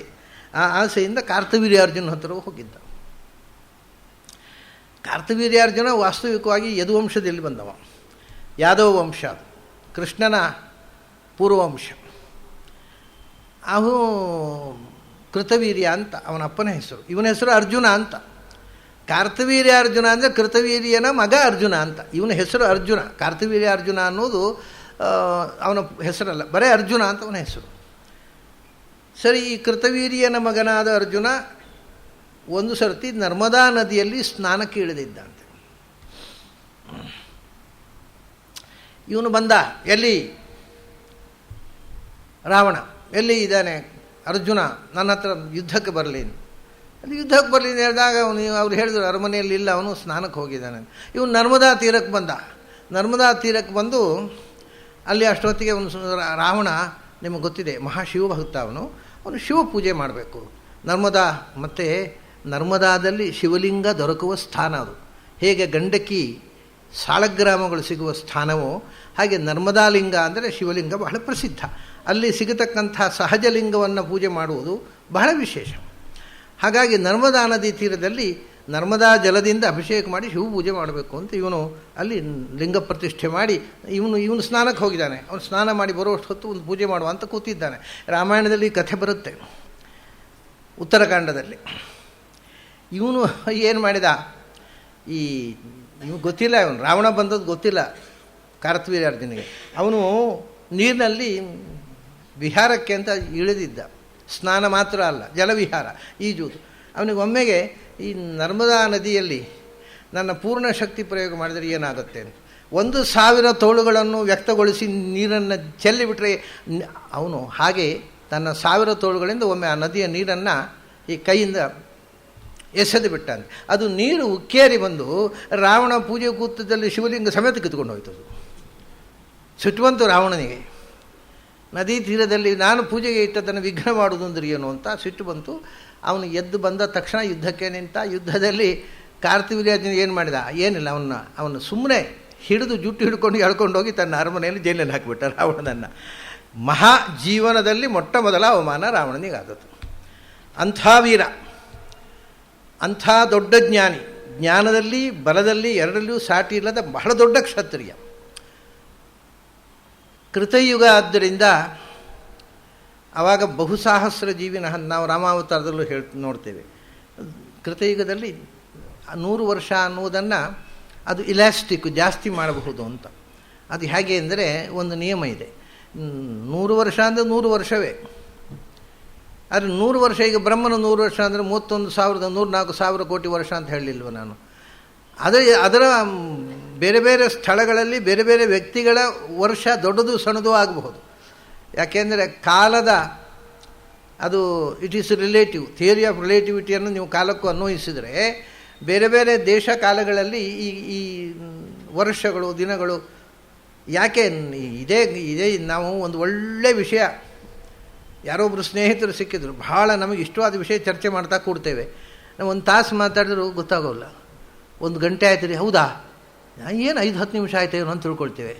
ಅದೇ ಬಸ್ ಸ್ಟ್ಯಾಂಡ್ನಲ್ಲಿ ಬಸ್ ಕಾಯ್ತಾ ನಿಂತಿರ್ತೇವೆ. ಆವಾಗ 5 ನಿಮಿಷಕ್ಕೊಂದು ಬಸ್ ಬರುತ್ತೆ. ಆ 5 ನಿಮಿಷ ಅನ್ನೋದು ನಮಗೆ 50 ನಿಮಿಷದಾಗ ಕಾಣುತ್ತೆ. 1 ನಿಮಿಷಕ್ಕೊಮ್ಮೆ ವಾಚ್ ನೋಡ್ತೇವೆ. ಅಂದರೆ ಕಾಲ ನಮ್ಮ ಮನಸ್ಥಿತಿಗೆ ತಕ್ಕಂತೆ ದೊಡ್ಡದು ಸಣ್ಣದು ಆಗುತ್ತೆ. ಇದಕ್ಕೆ ಬೇಕಾದಷ್ಟು ವಿನೋದದ ಜೋಕುಗಳಿವೆ ಮೆಡಿಕಲ್ ಸೈನ್ಸ್ನಲ್ಲಿ. ಏನಂದರೆ ನೀವು ಔಷಧ ತಗೊಂಡ್ರೆ ಒಂದೇ ವಾರದಲ್ಲಿ ನಿಮ್ಮ ನೆಗಡಿ ಗುಣ ಆಗುತ್ತೆ. ಔಷಧ ತಗೊಳ್ಳದೇ ಇದ್ದರೆ 7 ದಿವಸ ಬೇಕಾಗುತ್ತೆ. ಭಯಾನಕ ಅಲ್ವಾ? ಯಾವುದೇ ಹೇಳುವಾಗ 7 ದಿವಸ ಹೇಳುವಾಗ ಸ್ವಲ್ಪ ದಿನ ಹೇಳಬೇಕಪ್ಪ. ಇದನ್ನು ವಾರವನ್ನು ಒಂದೇ ವಾರದಲ್ಲಿ ಗುಣ ಆಗಿಬಿಡುತ್ತೆ. ಇದು ರಿಲೇಟಿವಿಟಿ. 1 ವಾರ ಭಾಳ ಬೇಗ ಕಾಣುತ್ತೆ, 7 ದಿವಸ ಭಾಳ ದೀರ್ಘವಾಗಿ ಕಾಣುತ್ತೆ. ಹಾಗೆ ಅತ್ತೆ ಸೊಸೆಯರಿಗೆ ಒಬ್ಬಳು ಅತ್ತೆ ಇದ್ಲಂತೆ. ಅವಳು ಹೇಳೋದು, ನನ್ನ ಮಗಳು ಎಲ್ಲೋ 3-4 ದಿವಸಕ್ಕೊಮ್ಮೆ ಅಭ್ಯಂಗ ಮಾಡ್ತಿದ್ದು ಪಾಪ. ಈಗ ಒಬ್ಬಳು ಸೊಸೆ ಬಂದಿದ್ದಾಳೆ, ಅವಳಿಗೆ ಪ್ರತಿ ವಾರ ಅಭ್ಯಂಗ ಆಗಬೇಕು ಅಂತ. ನೋಡಿ ಏನು ಕಥೆ ಇದು. ಮಗಳು 4 ದಿವಸಕ್ಕೆ, ಇವಳು 7 ದಿವಸಕ್ಕೊಮ್ಮೆ ಮಾಡಿದರೂ ಭಾರಿ ಬೇಗ ಮಾಡ್ತಾಳೆ. ಯಾಕಂದ್ರೆ ಸೊಸೆ ಅವಳು ಮಗಳಲ್ಲ. ಪ್ರತಿ ವಾರ ಅಭ್ಯಂಗ ಆಗಬೇಕು. ಏನ್ರಿ ಕಲಿಯುಗ. ಇದೆಲ್ಲ ಥಿಯರಿ ಆಫ್ ರಿಲೇಟಿವಿಟಿಯನ್ನು ಹೇಳ್ತಕ್ಕಂಥದ್ದು. ಭಾಗವತದಲ್ಲಿ ಕೃಷ್ಣನ ಹತ್ರ ಗೋಪಿಕಾ ಸ್ತ್ರೀಯರು ಹೇಳ್ತಾರೆ, ತ್ರುಟಿರಿ ಯುಗಾಯತೆ ತ್ವಾಂ ಅಪಶ್ಯತಾಂ ಕುಟಿಲ ಕುಂತಲಂ ಶ್ರೀ ನಿಕೇತನಂ ತ್ರುಟಿ ಯುಗಾಯತೆ ಅಂತ. ಕೃಷ್ಣ ನೀನು ಇದ್ದರೆ ಒಂದು ಯುಗ ಒಂದು ಕ್ಷಣದ ಹಾಗೆ ಕಾಣುತ್ತೆ, ನೀನು ನಮ್ಮ ಕಣ್ಣು ಮುಂದೆ ಇಲ್ಲದೇ ಇದ್ದರೆ ಒಂದು ಕ್ಷಣ ಒಂದು ಯುಗದ ಹಾಗೆ ಕಾಣುತ್ತೆ. ಇದೆಲ್ಲ ಈ ರೀತಿ ಹೇಳಿರೋದರಿಂದ 1000 ವರ್ಷ ಅಂದರೆ ಒಂದು ಸಂಗತಿ ಏನು ಗೊತ್ತುಂಟ, ಇದು ಮಾನಸಿಕ ಸ್ಥಿತಿ ಒಂದು ಆಯ್ತಲ್ಲ. ವಸ್ತುತಃ 100 ವರ್ಷ ಅನ್ನೋದು ಖಚಿತವಾದ ಕ್ಯಾಲೆಂಡರಿನ ವರ್ಷ ಅಲ್ಲ. ಹಿಂದೆ 1000 ವರ್ಷ ಬದುಕಿದ್ದು. ಯಾಕೆ ನಮ್ಮ ಹಿಂದೆ ಬೇಡ, ಮಹಾಭಾರತ ದ್ರೋಣಾಚಾರ್ಯರು ಭೀಷ್ಮಾಚಾರ್ಯರು ಸುಮಾರು 700 ಚಿಲ್ಲರೆ ವರ್ಷಗಳು ಬದುಕಿದ್ದರು. ಅದು ಕರ್ಣ ಸ್ವಲ್ಪ 150, ಧೃತರಾಷ್ಟ್ರ 150, ಕರ್ಣ ಸ್ವಲ್ಪ 100 ವರ್ಷದ ಮೇಲೆ. ವಿರಾಟ, ದ್ರೋಣ, ದೃಪದ ಇವರೆಲ್ಲ ಸುಮಾರು 700 ವರ್ಷ, 700 ಚಿಲ್ಲರೆ ವರ್ಷಗಳು ಬದುಕಿದ್ದರು. ಮತ್ತು ಧರ್ಮರಾಜ 108, ಅದೇನು ತೊಂದರೆ ಇಲ್ಲ. ಭೀಮಸೇನ 107, ಕೃಷ್ಣಾವತಾರ ಎಲ್ಲಕ್ಕಿಂತ ಶಾರ್ಟ್ ಸ್ಪ್ಯಾನ್ 106.5 ವರ್ಷ ಕೃಷ್ಣ ಭೂಮಿಯಲ್ಲಿದ್ದದ್ದು. ಅರ್ಜುನ 106, ನಕಲಸದೇವರು 105 ವರ್ಷ. ಇದೆಲ್ಲ ಎಲ್ಲ ಕಾಲದ ಇವತ್ತಿಗೂ 120 ವರ್ಷ ತನಕ ಬದುಕಿದವರು ಇದ್ದಾರೆ. ಆದರೆ 1000 ವರ್ಷ ಹೇಗೆ ಬದುಕುವುದು? ಭೀಷ್ಮಾಚಾರ್ಯ 700 ವರ್ಷ, ಅವ್ರಿಗೆ ಯುದ್ಧರಂಗಕ್ಕೆ ಬರುವಾಗಲೇ 600 ವರ್ಷ ದಾಟಿತ್ತು. ಅದಕ್ಕೆ ಭೈರಪ್ಪನವರು ವಂಶವೃಕ್ಷ ಬರೆಯುವಾಗ ಭೀಷ್ಮಾಚಾರ್ಯ ಗ್ರಂಥದಲ್ಲಿ ಅವರಿಗೆ ವಯಸ್ಸಾಗಿತ್ತು ನೋಡಿ, ಅವ್ರಿಗೊಂದು ದಿಂಬಿಟ್ಟು ಅದರಲ್ಲಿ ಕೂಡಿಸ್ತಾರೆ. ಪಾಪ ಮುದುಕ ಕೂಡಲಿಕ್ಕಿಲ್ಲ ಯುದ್ಧರಂಗದಲ್ಲಿ ಅಂತ ಅವರಿಗೆ ಪಾಪ ಒಂದು ಕಾದಂಬರಿ ಬರೆಯುವಾಗ ಭೀಷ್ಮಾಚಾರ್ಯ ಮೇಲೆ ಒಂಚೂರು ಅನುಕಂಪ ಬಂತು. ಪಾಪ ಮುದುಕ ಹೇಗೆ ಕೂತ್ಕೊಳ್ತಾನೆ, ದಿಂಬು ಎಲ್ಲ ಇಟ್ಟು ಅವರು ಶರತಲ್ಪ ಅಲ್ಲ ದಿಂಬು ತಲ್ಪ ಮಲಕಿರ್ತಾರೆ. ಇದು ಯಾಕೆಂದರೆ ನಮ್ಮ ಮನಸ್ಥಿತಿಗೆ ತಕ್ಕಂತೆ ನಾವು ಆ ಕಾಲ ಅವರ ಸ್ಥಿತಿಗತಿ ಭೀಷ್ಮಾಚಾರನ ಕಲ್ಪಿಸ್ತೇವೆ. ಭೀಷ್ಮಾಚಾರ್ಯ 600-700 ಹೋಗಲಿ, ಈಗ ಭೀಮಸೇನನಿಗೆ ಧರ್ಮರಾಜನಿಗೆ ಯುದ್ಧ ಆಗುವಾಗ 72 ವರ್ಷ, ಭೀಮಸೇನನಿಗೆ ಮಹಾಭಾರತ ಯುದ್ಧ ಆಗುವಾಗ 71 ವರ್ಷ. 71ನೇ ವಯಸ್ಸಿನಲ್ಲಿ 6 ಅಕ್ಷೋಹಿಣಿ ಸೇನೆಯನ್ನು ಅವನೊಬ್ಬನೇ ಕೊಂದಿದ್ದ, ಗದೆ ಹಿಡ್ಕೊಂಡು. ಇವತ್ತು 72 ವರ್ಷ ಆದವರಿಗೆ ದಂಟೆ ಎತ್ತಲಿ ಕೂಡಲ್ಲ, ಗದೆ ಎತ್ತೋದು ಹೌದಾ? ಅದಕ್ಕೆ ಭೀಮಸೇನೂ ಎತ್ತಲಿಲ್ಲ, ಯಾಕೆಂದ್ರೆ ನನಗೆ ದಂಟೆ ಎತ್ತಲಿ ಬರೋದಿಲ್ಲ, ಆದ್ದರಿಂದ ಲಾಜಿಕ್ ಮಾಡಲಿಕ್ಕೆ ಬರುತ್ತಾ? ಅದು ಬೇರೆ. ಆದರೆ ಹಿಂದಿನವರ 100 ವರ್ಷ ಅನ್ನೋದಕ್ಕೆ ಒಂದು ಬೇರೆ ಕಾನ್ಸೆಪ್ಟ್ ಇದೆ. ಅದನ್ನು ಸುಮ್ಮನೆ ನಾನು ತಮ್ಮ ಮುಂದೆ ಇಡ್ತಾ ಇದ್ದೇನೆ ಅಷ್ಟೇ. ಏನದು ಅಂದರೆ, ವರ್ಷ ಅಂದರೆ ನಮ್ಮ ಕ್ಯಾಲೆಂಡರ್ನ ವರ್ಷ ಅಲ್ಲ. ಮತ್ತು ಬ್ರಹ್ಮನಿಗೂ ಕಂಡಿರಬೇಕು ಯಾವ ವರ್ಷ ಅಂತ ಬರೆಯೋದು, ಯಾವ ಪಂಚಾಂಗದ ಪ್ರಕಾರ ವರ್ಷ. ಯಾಕೆಂದರೆ ಒಂದು ಪಂಚಾಂಗದಲ್ಲಿ ತಿಥಿ ಬೇರೆ, ಇನ್ನೊಂದು ಪಂಚಾಂಗದ ತಿಥಿ ಬೇರೆ. ಒಂದು ಪಂಚಾಂಗದಲ್ಲಿ ನಿನ್ನೆ ಏಕಾದಶಿ ಆದ, ಒಂದು ಪಂಚಾಂಗದಲ್ಲಿ ಇವತ್ತು ಏಕಾದಶಿ. ಈ ಬ್ರಹ್ಮನಿಗೆ ತಲೆ ಬಿಸಿ, ಯಾವ ಮಠದ ಪಂಚಾಂಗ ಫಾಲೋ ಮಾಡಬೇಕು ನಾನು? ಈ ಮಠದವರಿಗೆ ತಲೆ ನೆಟ್ಟಗಿಲ್ಲದಿದ್ದರೂ ಬ್ರಹ್ಮನಿಗಿರಬೇಕಲ್ಲ, ಯಾವ ಮಠದ ಪಂಚಾಂಗ ಫಾಲೋ ಮಾಡಬೇಕು ನಾನು? ಅದಕ್ಕೆ ಏನು ಮಾಡಿದ, ಈ ಪಂಚಾಂಗದ ರಗಳೆ ಬೇಡ ಅಂದ, ಬಿಟ್ಬಿಟ್ಟ. ಪಂಚಾಂಗ ಫಾಲೋ ಮಾಡಿದರೆ ಯಾವುದಾದ್ರೂ ದರಿದ್ರ ಪಂಚಾಂಗವನ್ನು ಫಾಲೋ ಮಾಡಲೇಬೇಕಾ? ಎಲ್ಲವೂ ದರಿದ್ರ ಪಂಚಾಂಗಗಳು, ಸರಿ ಇರಲಿ ಯಾವುದು. ಯಾಕೆಂದರೆ ಈ ಪಂಚಾಂಗಗಳಲ್ಲಿ ನಿಜವಾದ ಪ್ರತಿಯೊಬ್ಬರು ಏನು ಹೇಳೋದು ಗೊತ್ತುಂಟ, ನಮ್ಮದು ಆರ್ಯಭಟೀಯ, ನಮ್ಮದು ಸೂರ್ಯ ಸಿದ್ಧಾಂತ, ಆ ಸಿದ್ಧಾಂತ ನಮ್ಮದು ಬ್ರಹ್ಮ ಸಿದ್ಧಾಂತ, ನಮ್ಮದು ವಿಷ್ಣು ಸಿದ್ಧಾಂತ. ನಾನು ಹೇಳಿದೆ ಯಾವ ಸಿದ್ಧಾಂತ? ನಾನು ಒಂದು ಸರ್ತಿ ಹೇಳಿದೆ, ಸ್ವಾಮಿ ಗಣಿತದಲ್ಲಿ 2 ಇರೋದು, ಸರಿಯಾದ ಗಣಿತ, ತಪ್ಪು ಗಣಿತ ಅಂತ. ಅದು ಯಾವುದು ಹೇಳಿ ಮೊದಲು? ನೀವು ಅದು ಬ್ರಹ್ಮ ಸಿದ್ಧಾಂತ ಇರ್ಬೋದು, ಸೂರ್ಯ ಸಿದ್ಧಾಂತ, 2 ಗಣಿತ ಇರೋದು, 3 ಥರದ ಗಣಿತ ಇಲ್ಲ. ನಿಮ್ಮದು 3 ಥರದ ಗಣಿತ ಆಯ್ತು. ಈಗ ಆರ್ಯಭಟ, ಸೂರ್ಯ ಸಿದ್ಧಾಂತ, ಬ್ರಹ್ಮ ಸಿದ್ಧಾಂತ. ಆಮೇಲೆ ನಮಗೆ ಗೊತ್ತಿರೋದು 2 ಗಣಿತ, ಸರಿ ಗಣಿತ, ತಪ್ಪು ಗಣಿತ ಅಂತ. ನಿಮ್ಮದು ಇದರಲ್ಲಿ ಸರಿ ಗಣಿತ ಯಾವುದು ಹೇಳಿ? ಕಡೆಗೆ ನಮ್ಮ ಜನರ ಅವಸ್ಥೆ ಏನು ಗೊತ್ತುಂಟ? ಪಂಚಾಂಗದಲ್ಲಿ ನಮ್ಮ ಗುರುಮಠದವರು ಯಾವತ್ತು ಮಾಡಿದಾರೋ ಆವತ್ತು ಅಷ್ಟೇ. ಇನ್ನೇನು ಮಾಡಬೇಕು ಈ ಜನ? ಇವರಿಗೆ ಗಣಿತ ಗೊತ್ತಿಲ್ಲ, ಗುರುಮಠದವರಿಗೂ ಗೊತ್ತಿಲ್ಲ ಅಂತ ಇವರಿಗೆ ಗೊತ್ತಿಲ್ಲ ಅಷ್ಟೇ. ಆದ್ದರಿಂದ ಅವರು ತಪ್ಪು ಪಂಚಾಂಗ ಮಾಡಿದ್ದಾರೆ, ಫಾಲೋ ಮಾಡ್ತಾರೆ ಇವರು. ಇಷ್ಟೇ ವಿಷಯ, ಅಬದ್ಧವನ್ನೇ ಫಾಲೋ ಮಾಡ್ತಾ ಇರ್ತಾರೆ. ಯಾರೂ ತಿದ್ದಿಕೊಳ್ಳೋದಿಲ್ಲ. ಇವತ್ತು ನಿಮಗೆ ಸೂರ್ಯ ಚಂದ್ರರ ಗ್ರಹಣಕ್ಕೆ ಆರ್ಯಭಟ ಸೂರ್ಯ ಸಿದ್ಧಾಂತ ಯಾವುದೂ ಇಲ್ಲ, ದೃಗ್ಗಣಿತ ಬೇಕು. ಮತ್ತು ಏಕಾದಶಿ ಯಾಕೆ ಬೇಡ? ದೃಗ್ಗಣಿತ ಅಂದರೆ ಕಣ್ಣಿಗೆ ಕಾಣುವ ಗಣಿತ. ಗ್ರಹಣ ಮಾಡಬೇಕಾದ್ರೆ ನೀವು ಆರ್ಯಭಟ ಪ್ರಕಾರ ಅಥವಾ ಸೂರ್ಯ ಸಿದ್ಧಾಂತ ಪ್ರಕಾರ ಮಾಡಿದರೆ ಅಲ್ಲಿ ಗ್ರಹಣ ಆಗೋದಕ್ಕೂ ನಿಮಗೂ ಅರ್ಧ ಗಂಟೆ ಡಿಫರೆನ್ಸ್ ಬರುತ್ತೆ. ಅದಕ್ಕೆ ದೃಗ್ಗಣಿತ ಬೇಕು. ಮತ್ತು ಏಕಾದಶಿಗೆ ಅದು ಬೇಡ, ಅದು ನಮ್ಮ ಸಂಪ್ರದಾಯ ಬೇರೆ. ಇದು ಸಮಸ್ಯೆ ಆಗಿರೋದು. ಹಾಗಾಗಿ ಇದೆಲ್ಲ ಒಂದು ಸರ್ತಿ ನಾನು ಒಂದು ಕಡೆ ಉಪನ್ಯಾಸ ಮಾಡ್ತಿದ್ದೆ. ಅವಾಗ ಯಾರೋ ಏಕಾದಶಿ, ಇದು 2-3 ವರ್ಷಗಳ ಕೆಳಗೆ, ಏಕಾದಶಿ ಯಾವತ್ತು ಅಂತ ಕೇಳಿದ್ರು ಯಾರೋ ಶ್ರೋತೃಗಳು. ಆರ್ಗನೈಸರ್ಸ್ ಹೇಳಿದ್ರು ಈ ಮಠಕ್ಕೆ ನಾಳೆ, ಆ ಮಠಕ್ಕೆ ನಾಡ್ದು. ನನಗೆ ಗಾಬರಿ ಆಗೋಯ್ತು. ಎಂಥದ್ದು? ಹಾಗಾದರೆ ಬೆಂಗಳೂರಿನಲ್ಲಿ ಬೇರೆ ಬೇರೆ ಮಠದ ಸ್ವಾಮಿಗಳು ಹೇಳಿದ ಹಾಗೆ ಸೂರ್ಯಚಂದ್ರರು ತಿರುಗ್ತಾರಾ? ಆ ಸ್ವಾಮಿಗಳು ಆರ್ಟ್ ಮಾಡಿದಾಗ ನಮ್ಮ ಮಠಕ್ಕೆ ಮುಂಚಿನ ದಿವಸ ಸೂರ್ಯಚಂದ್ರರ ಗತಿಯ ಮೇಲೆ ಏಕಾದಶಿ ನಿರ್ಣಯ ಆಗೋದು. ಒಂದೊಂದು ಮಠದ ಸ್ವಾಮಿಗಳು ಹೇಳಿದ ಹಾಗೆ ತಿರುಗ್ತಾರಾ ಸೂರ್ಯಚಂದ್ರರು ಬೆಂಗಳೂರಿನಲ್ಲಿ? ಏನು ಪ್ರಶ್ನೆ ಇದು? ಅಸಹ್ಯ ಅಂತ ಹೇಳಿದೆ ನಾನು ಸಭೆಯಲ್ಲಿ. ಯಾಕೆಂದರೆ ಇದು, ಆದ್ದರಿಂದ ಬ್ರಹ್ಮ ಏನು ಮಾಡಿದ, ಹೊರಗಿನ ಕ್ಯಾಲೆಂಡರು ಬೇಡ, ಅದು ರಿಲಯಬಲ್ ಅಲ್ಲ. ಆಮೇಲೆ ವರ್ಷ ಅಂದರೆ ಯಾವುದು? ಸೌರ ವರ್ಷವೋ ಚಾಂದ್ರ ವರ್ಷವೋ, ಆಮೇಲೆ ಇಂಗ್ಲೀಷ್ ಕ್ಯಾಲೆಂಡರು, ಯಾವುದನ್ನು ಫಾಲೋ ಮಾಡಬೇಕು? ಅದಕ್ಕೆ ಅವನು ಬೇಡ. ಅವನು ಒಂದು ಒಳಗೆ ಇನ್ನರ್ ಕ್ಲಾಕ್ ಅಂತ ಒಳಗೆ ಒಂದು ಗಡಿಯಾರ ಮಾಡಿದ. ನಮ್ಮ ದೇಹದೊಳಗೆ ಒಂದು ಗಡಿಯಾರ ಸೃಷ್ಟಿ ಮಾಡಿದ. ಈ ವಾಲ್ ಕ್ಲಾಕ್ ಬೇಡ. ನಮ್ಮ ದೇಹದ ಒಳಗೆ ಒಂದು ಇನ್ನರ್ ಕ್ಲಾಕ್ ಇದೆ. ಅದರ ಪ್ರಕಾರ 100 ವರ್ಷ. ಅದು ಏನು ಇನ್ನರ್ ಕ್ಲಾಕು? ಅದು ಒಂದು ಉಸಿರಾಟ. ಹೇಗೆ ಇಲ್ಲಿ ಟಿಕ್ ಟಿಕ್ ಟಿಕ್ ಟಿಕ್ ಅಂತ ನಿಮ್ಮ ಗಂಟೆ ಗೋಡೆಯ ಗಡಿಗಾರ ತಿರುಗುತ್ತಿರುತ್ತೆ, ಹಾಗೆ ಇಲ್ಲಿ ಶ್ವಾಸ, ಶ್ವಾಸೋಚ್ಛ್ವಾಸ. ಒಂದು ಶ್ವಾಸ, ಒಂದು ಉಚ್ಛ್ವಾಸ. 2 ಸೆಕೆಂಡು ಶ್ವಾಸ, 2 ಸೆಕೆಂಡು ಉಚ್ಛ್ವಾಸ. ಒಂದು ಶ್ವಾಸೋಚ್ಛ್ವಾಸ ಈಸ್ ಈಕ್ವಲ್ ಟು 4 ಸೆಕೆಂಡ್ಸ್ ಅಂತ.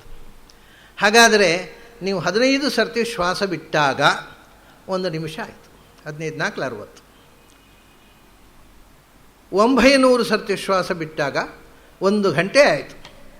21,600 ಸರ್ತಿ ಶ್ವಾಸ ಬಿಟ್ಟಾಗ 1 ದಿನ ಆಯಿತು. 24 ಗಂಟೆ ಆಯಿತು. ಇದು ಈಗ ಪ್ರಶ್ನೆ. ಇಷ್ಟೇ ವಿಷಯ. ನಾನು 24 ಗಂಟೆ ನನಗೆ ಆಗೋದು, ನನ್ನ ದೇಹಕ್ಕೆ, ನನ್ನ ವಯಸ್ಸಿನಲ್ಲಿ 24 ಗಂಟೆ ಆಗೋದು ಯಾವಾಗ ಅಂದರೆ ನಾನು 21,600 ಬಾರಿ ಉಸಿರಾಡಿದಾಗ. ನಾನು 4 ಸೆಕೆಂಡಿಗೊಮ್ಮೆ ಉಸಿರಾಡಿದರೆ ಕರೆಕ್ಟ್ ಹೊರಗಿನ ಗಡಿಯಾರ, ನಮ್ಮ ಒಳಗಿನ ಗಡಿಯಾರ ಕರೆಕ್ಟ್ ಆಗಲೇ ಆಯಿತು. ಎಲ್ಲೋ ಗಡಿಬಿಡಿ, ಪೇಟೆ, ಟೆನ್ಷನ್ ಹೀಗೆ ಮಾಡಿದರೆ 2 ಸೆಕೆಂಡಿಗೊಮ್ಮೆ ಉಸಿರು ಬಿಟ್ಟರೆ 12 ಗಂಟೆಗೆ ನನಗೆ 24 ಗಂಟೆ ಆಗುತ್ತೆ.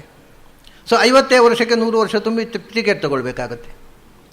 ಅಲ್ಲ, ನೀವು 4 ಸೆಕೆಂಡಿನ ಮೊದಲು ಸ್ವಲ್ಪ ಪ್ರಾಣಾಯಾಮ ಅಭ್ಯಾಸ ಮಾಡಿ. 4 ಸೆಕೆಂಡ್ ಒಳಗೆ ತಗೊಳ್ಳಿ, 4 ಸೆಕೆಂಡ್ ಹೊರಗೆ ಮಾಡಿ. ಆಗ ನಿಮ್ಮ ದೇಹಕ್ಕೆ 24 ಗಂಟೆ ಆಗುವಾಗ ಹೊರಗಿನ ಗಡಿಯಾರದಲ್ಲಿ 48 ಗಂಟೆ ಆಗಿರುತ್ತೆ.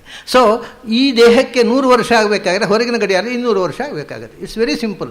ಆದ್ದರಿಂದ ನಾವು ಮನಸ್ಸು ಮಾಡಿದರೆ 50 ವರ್ಷದಲ್ಲಿ 100 ವರ್ಷ ಬದುಕಬಹುದು. ಅಥವಾ 4 ಸೆಕೆಂಡಿನ ಮೊದಲು 8 ಸೆಕೆಂಡಿಗೊಮ್ಮೆ ಶ್ವಾಸ ಪ್ರಾಣಾಯಾಮ ಮಾಡಿ 200 ವರ್ಷ ಬದುಕಬಹುದು. 8 ಸೆಕೆಂಡಿಗೊಮ್ಮೆ ಬದಲು 16 ಸೆಕೆಂಡಿಗೊಮ್ಮೆ ಮಾಡಿದರೆ 400 ವರ್ಷ ಬದುಕಬಹುದು. ಅರ್ಧ ನಿಮಿಷಕ್ಕೊಮ್ಮೆ ಶ್ವಾಸೋಚ್ಛ್ವಾಸ ಮಾಡಿದರೆ ಭೀಷ್ಮಾಚಾರ್ಯರಂತೆ 800 ವರ್ಷ ಬದುಕಬಹುದು. ಸೈಂಟಿಫಿಕಲಿ ಇದರಲ್ಲಿ ಪವಾಡ ಏನೂ ಇಲ್ಲ. ಹಿಂದೆ ಪ್ರತಿಯೊಬ್ಬರೂ ಈ ಪ್ರಾಣಾಯಾಮ ಯೋಗ ಅಭ್ಯಾಸ ಕಲಿತಿದ್ರು. ಆಮೇಲೆ ನೀವು ಶ್ವಾಸ ನಿರೋಧ ಮಾಡಿ ಎಷ್ಟು ಹೊತ್ತು ಕೂತರೋ ಅಷ್ಟು ಹೊತ್ತು ಅದು ಸ್ಟ್ಯಾಂಡ್ ಸ್ಟಿಲ್ ಆಯಿತು, ಗಂಟೆ. ಅಷ್ಟು ಆಯುಸ್ ಆ್ಯಡ್ ಆಯಿತು. 100 ವರ್ಷದ ಮೇಲೆ, 100 ವರ್ಷ ಅಂದರೆ ಇಷ್ಟು ಉಸಿರು, 77,76,00,000 ಉಸಿರು. ಅದರ ಮೇಲೆ ನಾವು ಪ್ರಾಣಾಯಾಮ ಮಾಡಿ ಕುಂಭಕದಲ್ಲಿ ಸ್ತಬ್ಧಗೊಳಿಸಿದರೆ ಅಷ್ಟು ಆ್ಯಡ್ ಆಯಿತು. ಅದರಿಂದ 800 ವರ್ಷ ಬದುಕುವುದು ಅಂದರೆ 100 ವರ್ಷವೇ. 100 ವರ್ಷವನ್ನು 800 ವರ್ಷ ತನಕ ಬದುಕೋದು ಹೀಗೆ. ಅದರಿಂದ ಹಿಂದಿನ ಕಾಲದ ಜನರು 1000 ವರ್ಷ ಬದುಕುತ್ತಿದ್ದರು ಅಂತ ನಮ್ಮ ಪೌರಾಣಿಕರು ಹೇಳ್ತಾರೆ. ಆ 1000 ವರ್ಷವೂ ನಿಜವಾಗಿ 800 ವರ್ಷ ಅಥವಾ 100 ವರ್ಷವೇ ಆಗಿರುವ ಸಾಧ್ಯತೆ ಇದೆ, ಇರಲಿ. ಆಮೇಲೆ ಈಗ ಪರಶುರಾಮ ಆಗ ಅವತಾರ ಮಾಡಿದವ, 19ನೇ ತ್ರೇತಾಯುಗದಲ್ಲಿ ಅವತಾರ ಮಾಡಿದವ. 24ನೇ ರಾಮಾವತಾರ ಆಗುವಾಗಲೂ ಇದ್ದ. ರಾಮನ ಹತ್ರ ಬಂದು ವೈಷ್ಣವ ಧನಸ್ಸನ್ನು ತಾಕತ್ತಿದ್ದರೆ ಮುರಿ ಅಂತ ಚಾಲೆಂಜ್ ಮಾಡಿದ್ದ. ಆಮೇಲೆ ಕೃಷ್ಣಾವತಾರ ಆದಾಗಲೂ ಪಾಂಡವರು ಯಾಗ ಮಾಡುವಾಗ ಅಲ್ಲಿ ಬಂದು ಕೂತಿದ್ದ. ಅಂದರೆ ಇನ್ನೂ ಅವತಾರ ಸಮಾಪ್ತಿ ಆಗಲಿಲ್ಲ. ಕೃಷ್ಣ 106.5 ವರ್ಷ, ರಾಮ 11,700 ವರ್ಷ, ಪರಶುರಾಮ ಇನ್ನೂ ಇದ್ದಾನೆ, ಅವತಾರ ಸಮಾಪ್ತಿ ಮಾಡಿಲ್ಲ. ಹಾಗಾದರೆ ಅವನ ಕಾರ್ಯ ಏನು ಅಂದರೆ, ಅದೇ ಮೊದಲು ತಾನೇ ಯೋಗ ಮಂತ್ರವನ್ನು ಯೋಗಸಿದ್ಧಿಯಾಗುವಂತೆ ಅವನನ್ನು ನಿರ್ದೇಶ ಮಾಡಿ ಅವನಿಗೆ ಶಿಕ್ಷಣ ಕೊಟ್ಟು ಅವನನ್ನು ಎತ್ತರಕ್ಕೇರಿಸಿ ಜ್ಞಾನದಲ್ಲಿ ಬಲದಲ್ಲಿ ಅಸದೃಶನನ್ನಾಗಿ ಮಾಡಿದಂಥ ಶಿಷ್ಯ, ಸ್ವತಃ ಭಗವಂತನೇ ತರಬೇತಿ ಮಾಡಿದ ಶಿಷ್ಯ ಕಾರ್ತವೀರ್ಯ ಅರ್ಜುನ.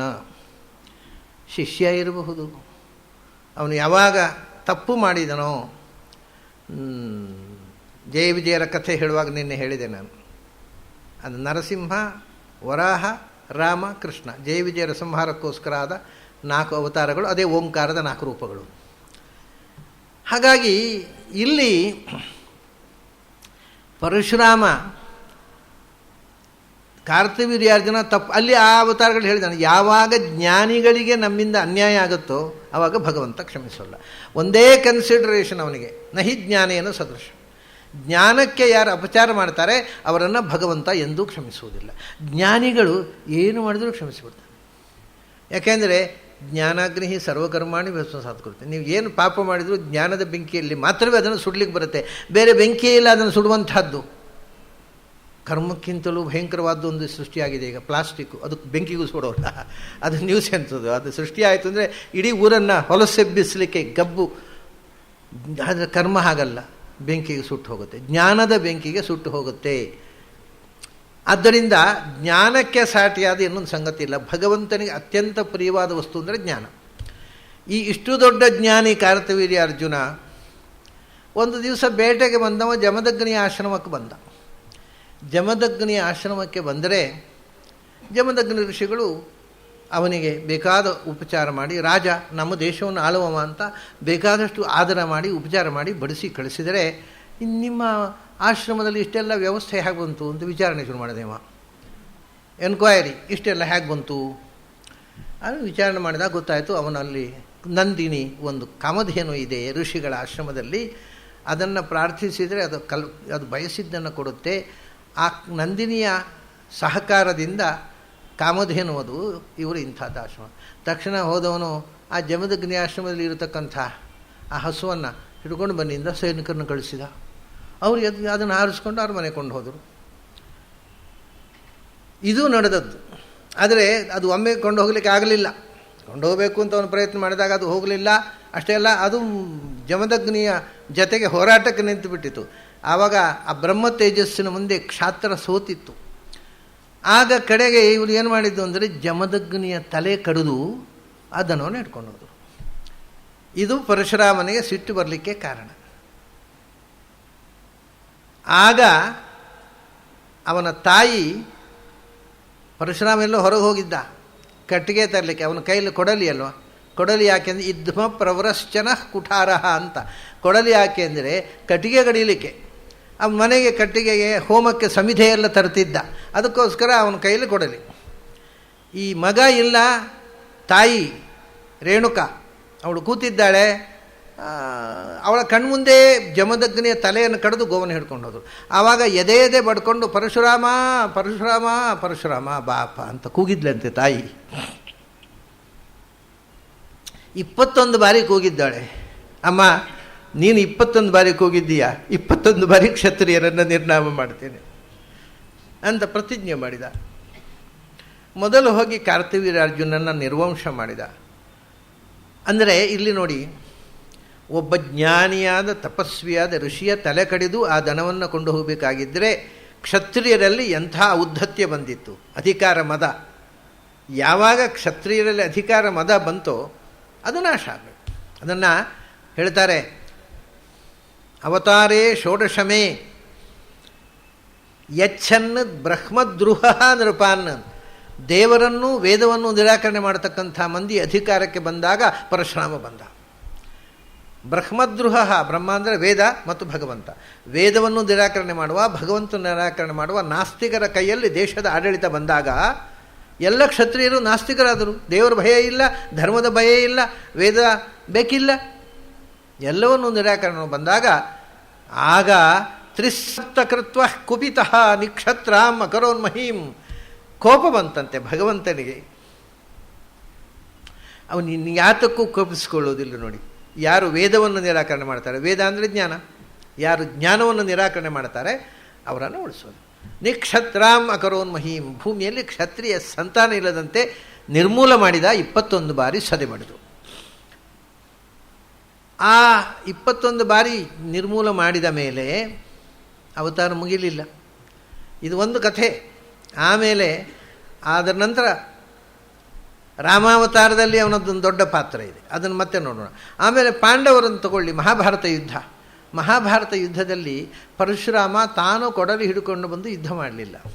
ಆದರೆ ಅಲ್ಲಿ ಯಾರು ಯುದ್ಧದ ನೇತೃತ್ವ ವಹಿಸಿದ್ರು ಅವರಿಗೆಲ್ಲ ಪರದೆಯ ಹಿಂದೆ ಕೂತು ತರಬೇತಿ ಮಾಡಿ ಹೊಡ್ಕೊಂಡು ಸಾಯಿರಿ ಮಕ್ಕಳ್ರ ಅಂತ ಕಳಿಸಿದ. ಭೀಷ್ಮಾಚಾರ್ಯನ ತರಬೇತಿ ಮಾಡಿದವ ಪರಶುರಾಮ, ದ್ರೋಣಾಚಾರ್ಯನ ತರಬೇತಿ ಮಾಡಿದವ ಪರಶುರಾಮ, ಕರ್ಣನ ತರಬೇತಿ ಮಾಡಿದವ ಪರಶುರಾಮ. ಇಡೀ ಮಹಾಭಾರತ ಯುದ್ಧದ ಮುಖ್ಯ ಯೋಧರುಗಳು ಯಾರಿದ್ದಾರೆ ಅವರೆಲ್ಲರನ್ನ, ಆಮೇಲೆ ದ್ರೋಣಾಚಾರ್ಯರಿಂದ ಅವರ ಶಿಷ್ಯರು ತಯಾರಾದರು ಉಳಿದವರೆಲ್ಲ. ಅಂದರೆ ಈ ಮಹಾಭಾರತ ಯುದ್ಧದಲ್ಲಿ ಭಾಗವಹಿಸುವರು ಒಂದೋ ಪರಶುರಾಮನ ಶಿಷ್ಯರು ಇಲ್ಲ ಪ್ರಶಿಷ್ಯರು. ಈ ಕ್ಷತ್ರಿಯರಿಗೆ ತಾನೇ ಟ್ರೈನಿಂಗ್ ಕೊಟ್ಟು ತಾನು ಪರದೆಯ ಹಿಂದೆ ನಿಂತು ಹೊಡೆದಾಡ್ಕೊಳ್ರಿ, ನೀವೇ ಹೊಡೆದಾಡ್ಕೊಂಡು ಸಾಯಿರಿ ಇಂದ. ಅಷ್ಟು ಮಾಡಿಯೂ ಅವತಾರ ಸಮಾಪ್ತಿ ಮಾಡಲಿಲ್ಲ. ಇನ್ನು ಯಾವ ಯುದ್ಧಕ್ಕೆ ತರಬೇತಿ ಮಾಡ್ತಾ ಇದ್ದಾನೋ ಗೊತ್ತಿಲ್ಲ. ಇನ್ನೂ ಎಲ್ಲೋ ಅಂತರಂಗದಲ್ಲಿ ಕೂತು ದುಷ್ಟ ನಿಗ್ರಹಕ್ಕೋಸ್ಕರ ಇನ್ನೂ ಎಷ್ಟೋ ಯುಗಗಳ ತನಕ ಅವತಾರ ಭೂಮಿಯಲ್ಲಿರುತ್ತೆ. ಎಷ್ಟು ಜನರಿಗೆ ತರಬೇತಿ ಕೊಡಬೇಕು, ಎಷ್ಟು ದುಷ್ಟ ಸಂಹಾರ ಆಗಬೇಕು ನಮಗೂ ಲೆಕ್ಕ ಗೊತ್ತಿಲ್ಲ. ಅದು ಶಾಸ್ತ್ರಕಾರ ಹೇಳೋಲ್ಲ, ಅದು ದೇವಗುಹ್ಯ. ಆದರೆ ಇಷ್ಟು 10 ಯುಗಗಳು ಮಾಡಿದ. ಒಂದು ಯುಗ ಅಂದರೆ 41 ಯುಗ ಚಕ್ರ ಅಂದರೆ 43 ಲಕ್ಷದ, ಈಗ 10 ಯುಗ ಚಕ್ರಗಳು. ಹಾಗಾಗಿ ಕೋಟಿ ವರ್ಷಗಳಿಂದ ಭೂಮಿಯಲ್ಲಿದ್ದಾನೆ, ಅವತಾರ ಸಮಾಪ್ತಿ ಮಾಡಿಲ್ಲ. ಕೃಷ್ಣ ಅವತಾರದಲ್ಲಿಯೂ ಧರ್ಮರಾಜ ಯಾಗ ಮಾಡಿದಾಗ ಕೊನೆಗೆ ಅಗ್ರ ಪೂಜೆ ಯಾರಿಗೆ ಕೊಡಬೇಕು ಅಂತ ಚರ್ಚೆ ಬಂದಾಗ ಆ ಸಭೆಯಲ್ಲಿ ವ್ಯಾಸರು, ಪರಶುರಾಮ, ಕೃಷ್ಣ, ಭಗವಂತನ 3 ರೂಪಗಳಿದ್ದವು ಅಲ್ಲಿ. ಪ್ರಾಯ ಪೌರಾಣಿಕ ಇತಿಹಾಸದಲ್ಲಿ 3 ಭಗವಂತನ ರೂಪಗಳು ಸಾಕ್ಷಿಯಾಗಿ ಕೂತು ಮಾಡಿದ ಯಜ್ಞ ಇನ್ನೊಂದಿಲ್ಲ, ಎಲ್ಲೂ ಇಲ್ಲ. ಇನ್ನೊಂದು ಯಜ್ಞವೇ ಇಲ್ಲ. ಅದು ಧರ್ಮರಾಜನ ಭೀಮಸೇನನ ಭಾಗ್ಯ. ಅದು ಅಲ್ಲಿ ವೇದವ್ಯಾಸರಿದ್ದರು, ಅಲ್ಲಿ ಪರಶುರಾಮ ಇದ್ದ, ಅಲ್ಲಿ ಸ್ವಯಂ ಕೃಷ್ಣ ಇದ್ದ.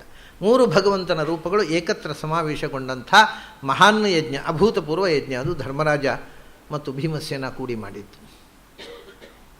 ಸರಿ, ಪರಶುರಾಮ ಹೀಗೆ ತಾಯಿಯ ಒಂದೊಂದು ಕೂಗಿಗೆ ಒಂದು ಸಂಹಾರ ಕ್ರಿಯೆ ಅನ್ನುವಷ್ಟು ಬದ್ಧನಾಗಿ ಎಲ್ಲ ದುಷ್ಟ ಸಂಹಾರ ಮಾಡಿದ ಪರಶುರಾಮ. ಮೊದಲು ತಾಯಿಯ ತಲೆ ಕಡಿದ, ಅದನಂತರ ಇದು ನಡೆದದ್ದು. ತಾಯಿಯ ತಲೆ ಯಾಕೆ ಕಡಿದ? ಇದು ಬಹಳ ವಿಚಿತ್ರ. ತಾಯಿಯ ತಲೆ ಯಾಕೆ ಕಡಿಯುವಂತಾಗತ್ತೆ? ತಾಯಿ ತಲೆ ಕಡಿ ಅಂತಂದರೆ ತಂದೆ ಹೇಳಿದ ಅಂತ ಕಡಿದು ಬಿಡೋದ? ವಿವೇಚನೆ ಮಾಡೋದು ಬೇಡವಾ? ತಂದೆ ಹೇಳಿದರು, ಒಂದು ಮಾತಿದೆ, ಪ್ರಾಚೀನ ಹೇಳ್ತಿದ್ರು, ಯುಕ್ತಿ ಯುಕ್ತಂ ವಚೋಗ್ರಾಹ್ಯಂ. ಇಲ್ಲದಿದ್ದರೆ ವೃದ್ಧಾದಪಿ ಗುರೋರಪಿ ಯುಕ್ತಿ ಅಯುಕ್ತಂ ವಚಃ ಅಗ್ರಾಹ್ಯಂ ಅಂತ. ಯುಕ್ತಿ ಅಸಂಗತವಾದ ಅಯುಕ್ತವಾದ ಮಾತನ್ನು ಹೇಳಿದರೆ ತಂದೆಯೇ ಹೇಳಲಿ, ಗುರುವೇ ಹೇಳಲಿ, ಅದನ್ನು ಒಪ್ಕೋಬೇಡ. ಸುಸಂಗತವಾದ ಮಾತನ್ನು ಹೇಳಿದರೆ ಒಂದು ಮಗು ಹೇಳಿದರೂ ಒಪ್ಕೋ. ಹಾಗಾಗಿ ಅಸಂಗತವಾದ ಮಾತನ್ನು ತಂದೆ ಹೇಳಿದ ಅಲ್ಲ. ಈ ಕಥೆಯ ಒಂದು ರೋಚಕವಾದ ಸಂಗತಿ ಇದೆ. ಜಮದಗ್ನಿಯ ಹೆಂಡತಿ ನೀರು ತರಲಿಕ್ಕೆ ಅಂತ ನದಿ ತೀರಕ್ಕೆ ಹೋಗಿದ್ಲು. ನೀರು ತರಲಿಕ್ಕೆ ಅಂತ ನದಿ ತೀರಕ್ಕೆ ಹೋದಾಗ ಅಲ್ಲಿ ಸಹಜವಾಗಿ ಗಂಧರ್ವರು, ಅಪ್ಸರಸ್ತ್ರೀಯರು ನೀರಿನಲ್ಲಿ ವಿಹರಿಸ್ತಿದ್ರಂತೆ. ಗಂಧರ್ವರು, ಅಪ್ಸರಸ್ತ್ರೀಯರು ಇವತ್ತು ಬರ್ತಾರೆ. ಅವರು ಏನು, ಅವರಿಗೇನು ಪ್ರೊಹಿಬಿಷನ್ ಏನೂ ಇಲ್ಲ. ಬಟ್ ನಮ್ಮ ಕಣ್ಣಿಗೆ ಕಾಣಿಸೋಲ್ಲ, ನಮ್ಮ ಕಣ್ಣಿಗೆ ಸ್ವಲ್ಪ ಡಿಫೆಕ್ಟಿವ್ ಇದೆ, ಅದು ಕಾಣಿಸೋಲ್ಲ. ಅವಳ ಜ್ಞಾನ ದೃಷ್ಟಿಗೆ ಅವರು ಕಾಣಿಸ್ಕೊಳ್ತಾ ಇದ್ರು. ಗಂಧರ್ವರು, ಅಪ್ಸರಸ್ತ್ರೀಯರು ವಿಹರಿಸ್ತಾ ಇದ್ರು. ಇವಳು ನೀರು ತರಲಿಕ್ಕೆ ಅಂತ ಹೋದವಳು ಒಂದು ಕ್ಷಣ ಅವರು ಗಂಧರ್ವರು, ಅಪ್ಸರೆಯರು ವಿಹರಿಸುವುದನ್ನು ನೋಡ್ತಾ ನಿಂತುಬಿಟ್ಲು. ಪಾಪ ಸಹಜ ಅಲ್ವಾ? ಇಲ್ಲಿ ತುಂಬ ತುಂಬ ಮಡಿವಂತಿಕೆಯ ಮನೆಯಲ್ಲಿರ್ತಕ್ಕ ಹೆಣ್ಣುಮಕ್ಕಳು, ಅವರಿಗೆ ಅಂದರೆ ತಾವು ಅನುಭವಿಸೋದನ್ನು ಇನ್ಯಾರು ಅನುಭವಿಸೋ ನೋಡೋ ಒಂಚೂರು ಆಸೆ ಆಗೋದಿಲ್ವ? ಮಡಿವಂತಿಕೆಯಲ್ಲಿ ಹೇಳಲಿಕ್ಕಿಲ್ಲ, ಕೂಡಲಿಕ್ಕಿಲ್ಲ, ಚಂಡಿ ಬಟ್ಟೆ ಬಿಟ್ಟು ಒಣಗಿದ ಬಟ್ಟೆ ಉಡ್ಲಿಕ್ಕಿಲ್ಲ, ಇಂಥ ಮನೆ ಆಗಿಬಿಟ್ರೆ ಅವ್ರಿಗೆ ಒಳಗಿನಿಂದ ಕಾಡೋಲ್ವಾ? ಇನ್ನೊಬ್ಬರು ಸುಖ ಪಡೋದನ್ನು ನೋಡಿ, ಅಯ್ಯೋ ನಮಗೆ ಈ ಹಿರಿಯರು, ತಲೆಕೆಟ್ಟ ಹಿರಿಯರು, ಇವರು ಮಡಿವಂತಿಕೆಯಲ್ಲಿ ನಮ್ಮ ಜೀವನವನ್ನು ನರಕ ಮಾಡ್ತಾರಲ್ಲಪ್ಪ, ಇವಕ್ಕೂ ಬುದ್ಧಿ ಇಲ್ಲ, ನಮ್ಮನ್ನು ಬುದ್ಧಿಯಿಂದ ಬದುಕಲಿಕ್ಕೆ ಬಿಡೋಲ್ಲ ಅಂತ. ಹೌದು, ವಿಷಯ ಹೌದದು. ಯಾವತ್ತಾದರೂ ನೀವು ಅತಿಯಾದ ನಿರ್ಬಂಧದಿಂದ ಅತಿಯಾದ ಉದ್ರೇಕ ಆಗತ್ತೆ ಹೊರತು ನಿರ್ಬಂಧದಿಂದ ಅದನ್ನು ಸಪ್ರೆಸ್ ಆಗೋದಿಲ್ಲ. ಇನ್ನು ಶಾಸ್ತ್ರಕಾರರು ಹೇಳ್ತಾರೆ ಇದನ್ನು. ಅವರು ಅದಕ್ಕೋಸ್ಕರವೇ ಹೇಳ್ತಾರೆ, ವಿವಿಧ ಸಾಂಸಾರಿಕ ಭೋಗ ವಿರಕ್ತಸ್ಯ ಅಂತ. ನೀನು ಭೋಗವನ್ನು ಸಪ್ರೆಸ್ ಮಾಡಬೇಡ, ಸಪ್ರೆಸ್ ಮಾಡಿದ್ರೆ ಹೋಗೋಲ್ಲ ಅದು ತಲೆನೋವಿಗೆ ಮಾತ್ರೆ ತಗೊಂಡಾಗೆ ಸಪ್ರೆಸ್ ಮಾಡೋದು, ಅದು ಗುಣ ಮಾಡೋದಲ್ಲ. ಹಾಗೆ ಯಾವುದೇ ಬಯಕೆಯನ್ನು ಸಪ್ರೆಸ್ ಮಾಡಬೇಡ, ಅದನ್ನು ತಿಳಿದು ನಿಧಾನವಾಗಿ ಕಂಟ್ರೋಲ್ ಮಾಡುವಂಥ. ನಾವು ಬಲವಂತವಾಗಿ ಸಪ್ರೆಸ್ ಮಾಡಿದ್ರೆ ಒಳಗೆ ಉಳಿಯುತ್ತೆ, ಒಂದು ದಿವಸ ನಮ್ಗೆ ಗೊತ್ತಿರೋದು ಹಾಗೆ ಸ್ಫೋಟ ಆಗಿಬಿಡುತ್ತೆ. ಒತ್ತಡ ಜಾಸ್ತಿ ಆದಾಗ ಸ್ಫೋಟವು ಅಷ್ಟೇ ಜೋರಾಗುತ್ತೆ. ಹಾಗಾಗಿ ಸಹಜ ಅದು. ಅವಳು ಋಷಿ ಜೀವನ, ಮನೆಯಲ್ಲಿ ಸುಖ ಭೋಗ, ಆ ರೊಮ್ಯಾನ್ಸು ಏನಿಲ್ಲೇ ಇಲ್ಲ ಪಾಪ. ಆ ಗಂಧರ್ವರು ಅದನ್ನು ಮಾಡುವುದನ್ನು ನೋಡಿ ಸ್ವಲ್ಪ ಆಸೆಪಟ್ಟು. ಇಂಥ ಘಟನೆಗಳು ನಿಮಗೆ ಪುರಾಣ ಸಾಹಿತ್ಯದಲ್ಲಿ ತುಂಬ ಸಿಗುತ್ತೆ. ಯಾಕೆಂದರೆ ಅವರಿಗೆ ಹ್ಯೂಮನ್ ಸೈಕಾಲಜಿ ಗೊತ್ತು, ನಮ್ಮ ಪಂಡಿತರಿಗೆ ಗೊತ್ತಿಲ್ಲದೇ ಇರ್ಬೋದು, ಪುರಾಣ ಬರೆದವರಿಗೆ ಗೊತ್ತಿತ್ತು. ಒಂದು ವೇದದಲ್ಲಿ ಒಂದು ಮಂತ್ರ ಬರುತ್ತೆ, ಅತ್ರಿ ಅನಸೂಯೆಯರ ಸಂವಾದ. ಎಷ್ಟು ಸುಂದರವಾಗಿದೆ ಅಂದರೆ, ಅತ್ರಿ ತಪಸ್ಸು ಮಾಡ್ತಾ ಇರ್ತಾನೆ. ನಾವು ಅತ್ರಿ ಅನಸೂಯೆ ಕಥೆ ನೋಡಿದೆವು, ದತ್ತಾತ್ರೇಯ ಅವತಾರ. ಅದೇ ಅತ್ರಿ ತಪಸ್ಸು ಮಾಡ್ತಾ ಇರ್ತಾನೆ. ಅನಸೂಯೆ ಅವನ ತಪಸ್ಸಿಗೆ ನೆರವು ಕೊಡ್ತಾ ಇರ್ತಾಳೆ. ಚೂರೂ ತೊಂದರೆ ಮಾಡದೆ ಅವನಿಗೆ ಏನು ಬೇಕೋ ಅದು ನೆರವು ಮಾಡಿ. ತನಗೆ ಹೆಂಡತಿ ಇದ್ದಾಳೆ, ಅವಳಿಗೊಂದು ಯೌವನ ಸಹಜವಾದ ಬಯಕೆಗಳಿದೆ ಅನ್ನುವುದನ್ನೇ ಅತ್ರಿ ಮರೆತು ಬಿಟ್ಟ. ಅದಕ್ಕೂ ತಲೆ ಕೆಡಿಸಿಕೊಳ್ಳದೆ ಗಂಡನ ಪ್ರತಿಯೊಂದು ಕ್ರಿಯೆಗೆ ನೆರವು ಕೊಡ್ತಾ ಬಂದಳು.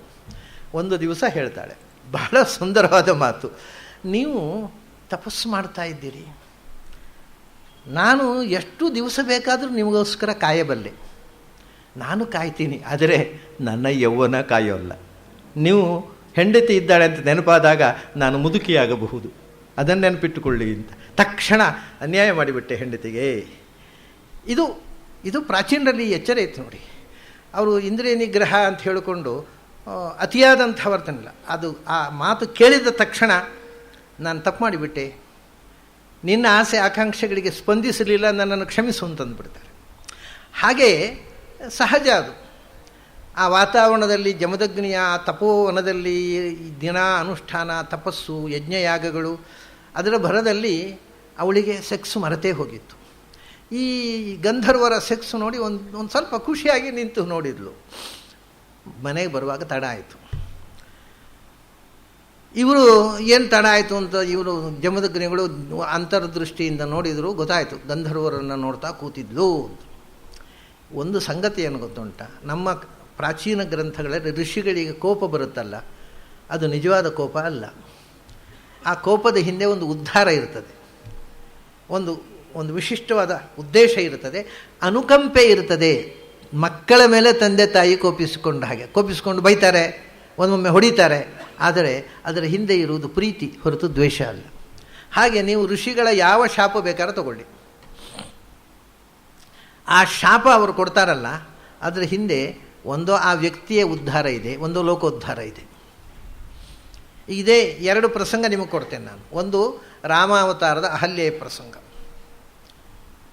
ಒಂದು ಜಮದಗ್ನಿ ತನ್ನ ಹೆಂಡತಿಯ, ಅಲ್ಲಿಯೂ ಗೌತಮರು ಅಹಲ್ಯೆಯ ಮೇಲೆ ಕೋಪಿಸಿಕೊಂಡು ಶಾಪ ಕೊಟ್ಟದ್ದು, ಇಲ್ಲಿ ಜಮದಗ್ನಿ ತನ್ನ ಹೆಂಡತಿಯ ಮೇಲೆ ಕೋಪಿಸಿಕೊಂಡದ್ದು. ಈ ಕೋಪ ಉಂಟಲ್ಲ, ಇದು ಸಹಜವಾದ ಕೋಪ ಅಲ್ಲ. ಮತ್ತೇನು ಅಂದರೆ ಆ ಕೋಪದಿಂದ ಯಾವುದೋ ಒಂದು ಒಳ್ಳೆಯದಾಗಲಿಕ್ಕಿದೆ ಮುಂದೆ, ಅಂತಹ ಕೋಪ ಮಾತ್ರ ನೀವು ಋಷಿಗಳಿಗೆ ಬರುತ್ತೆ.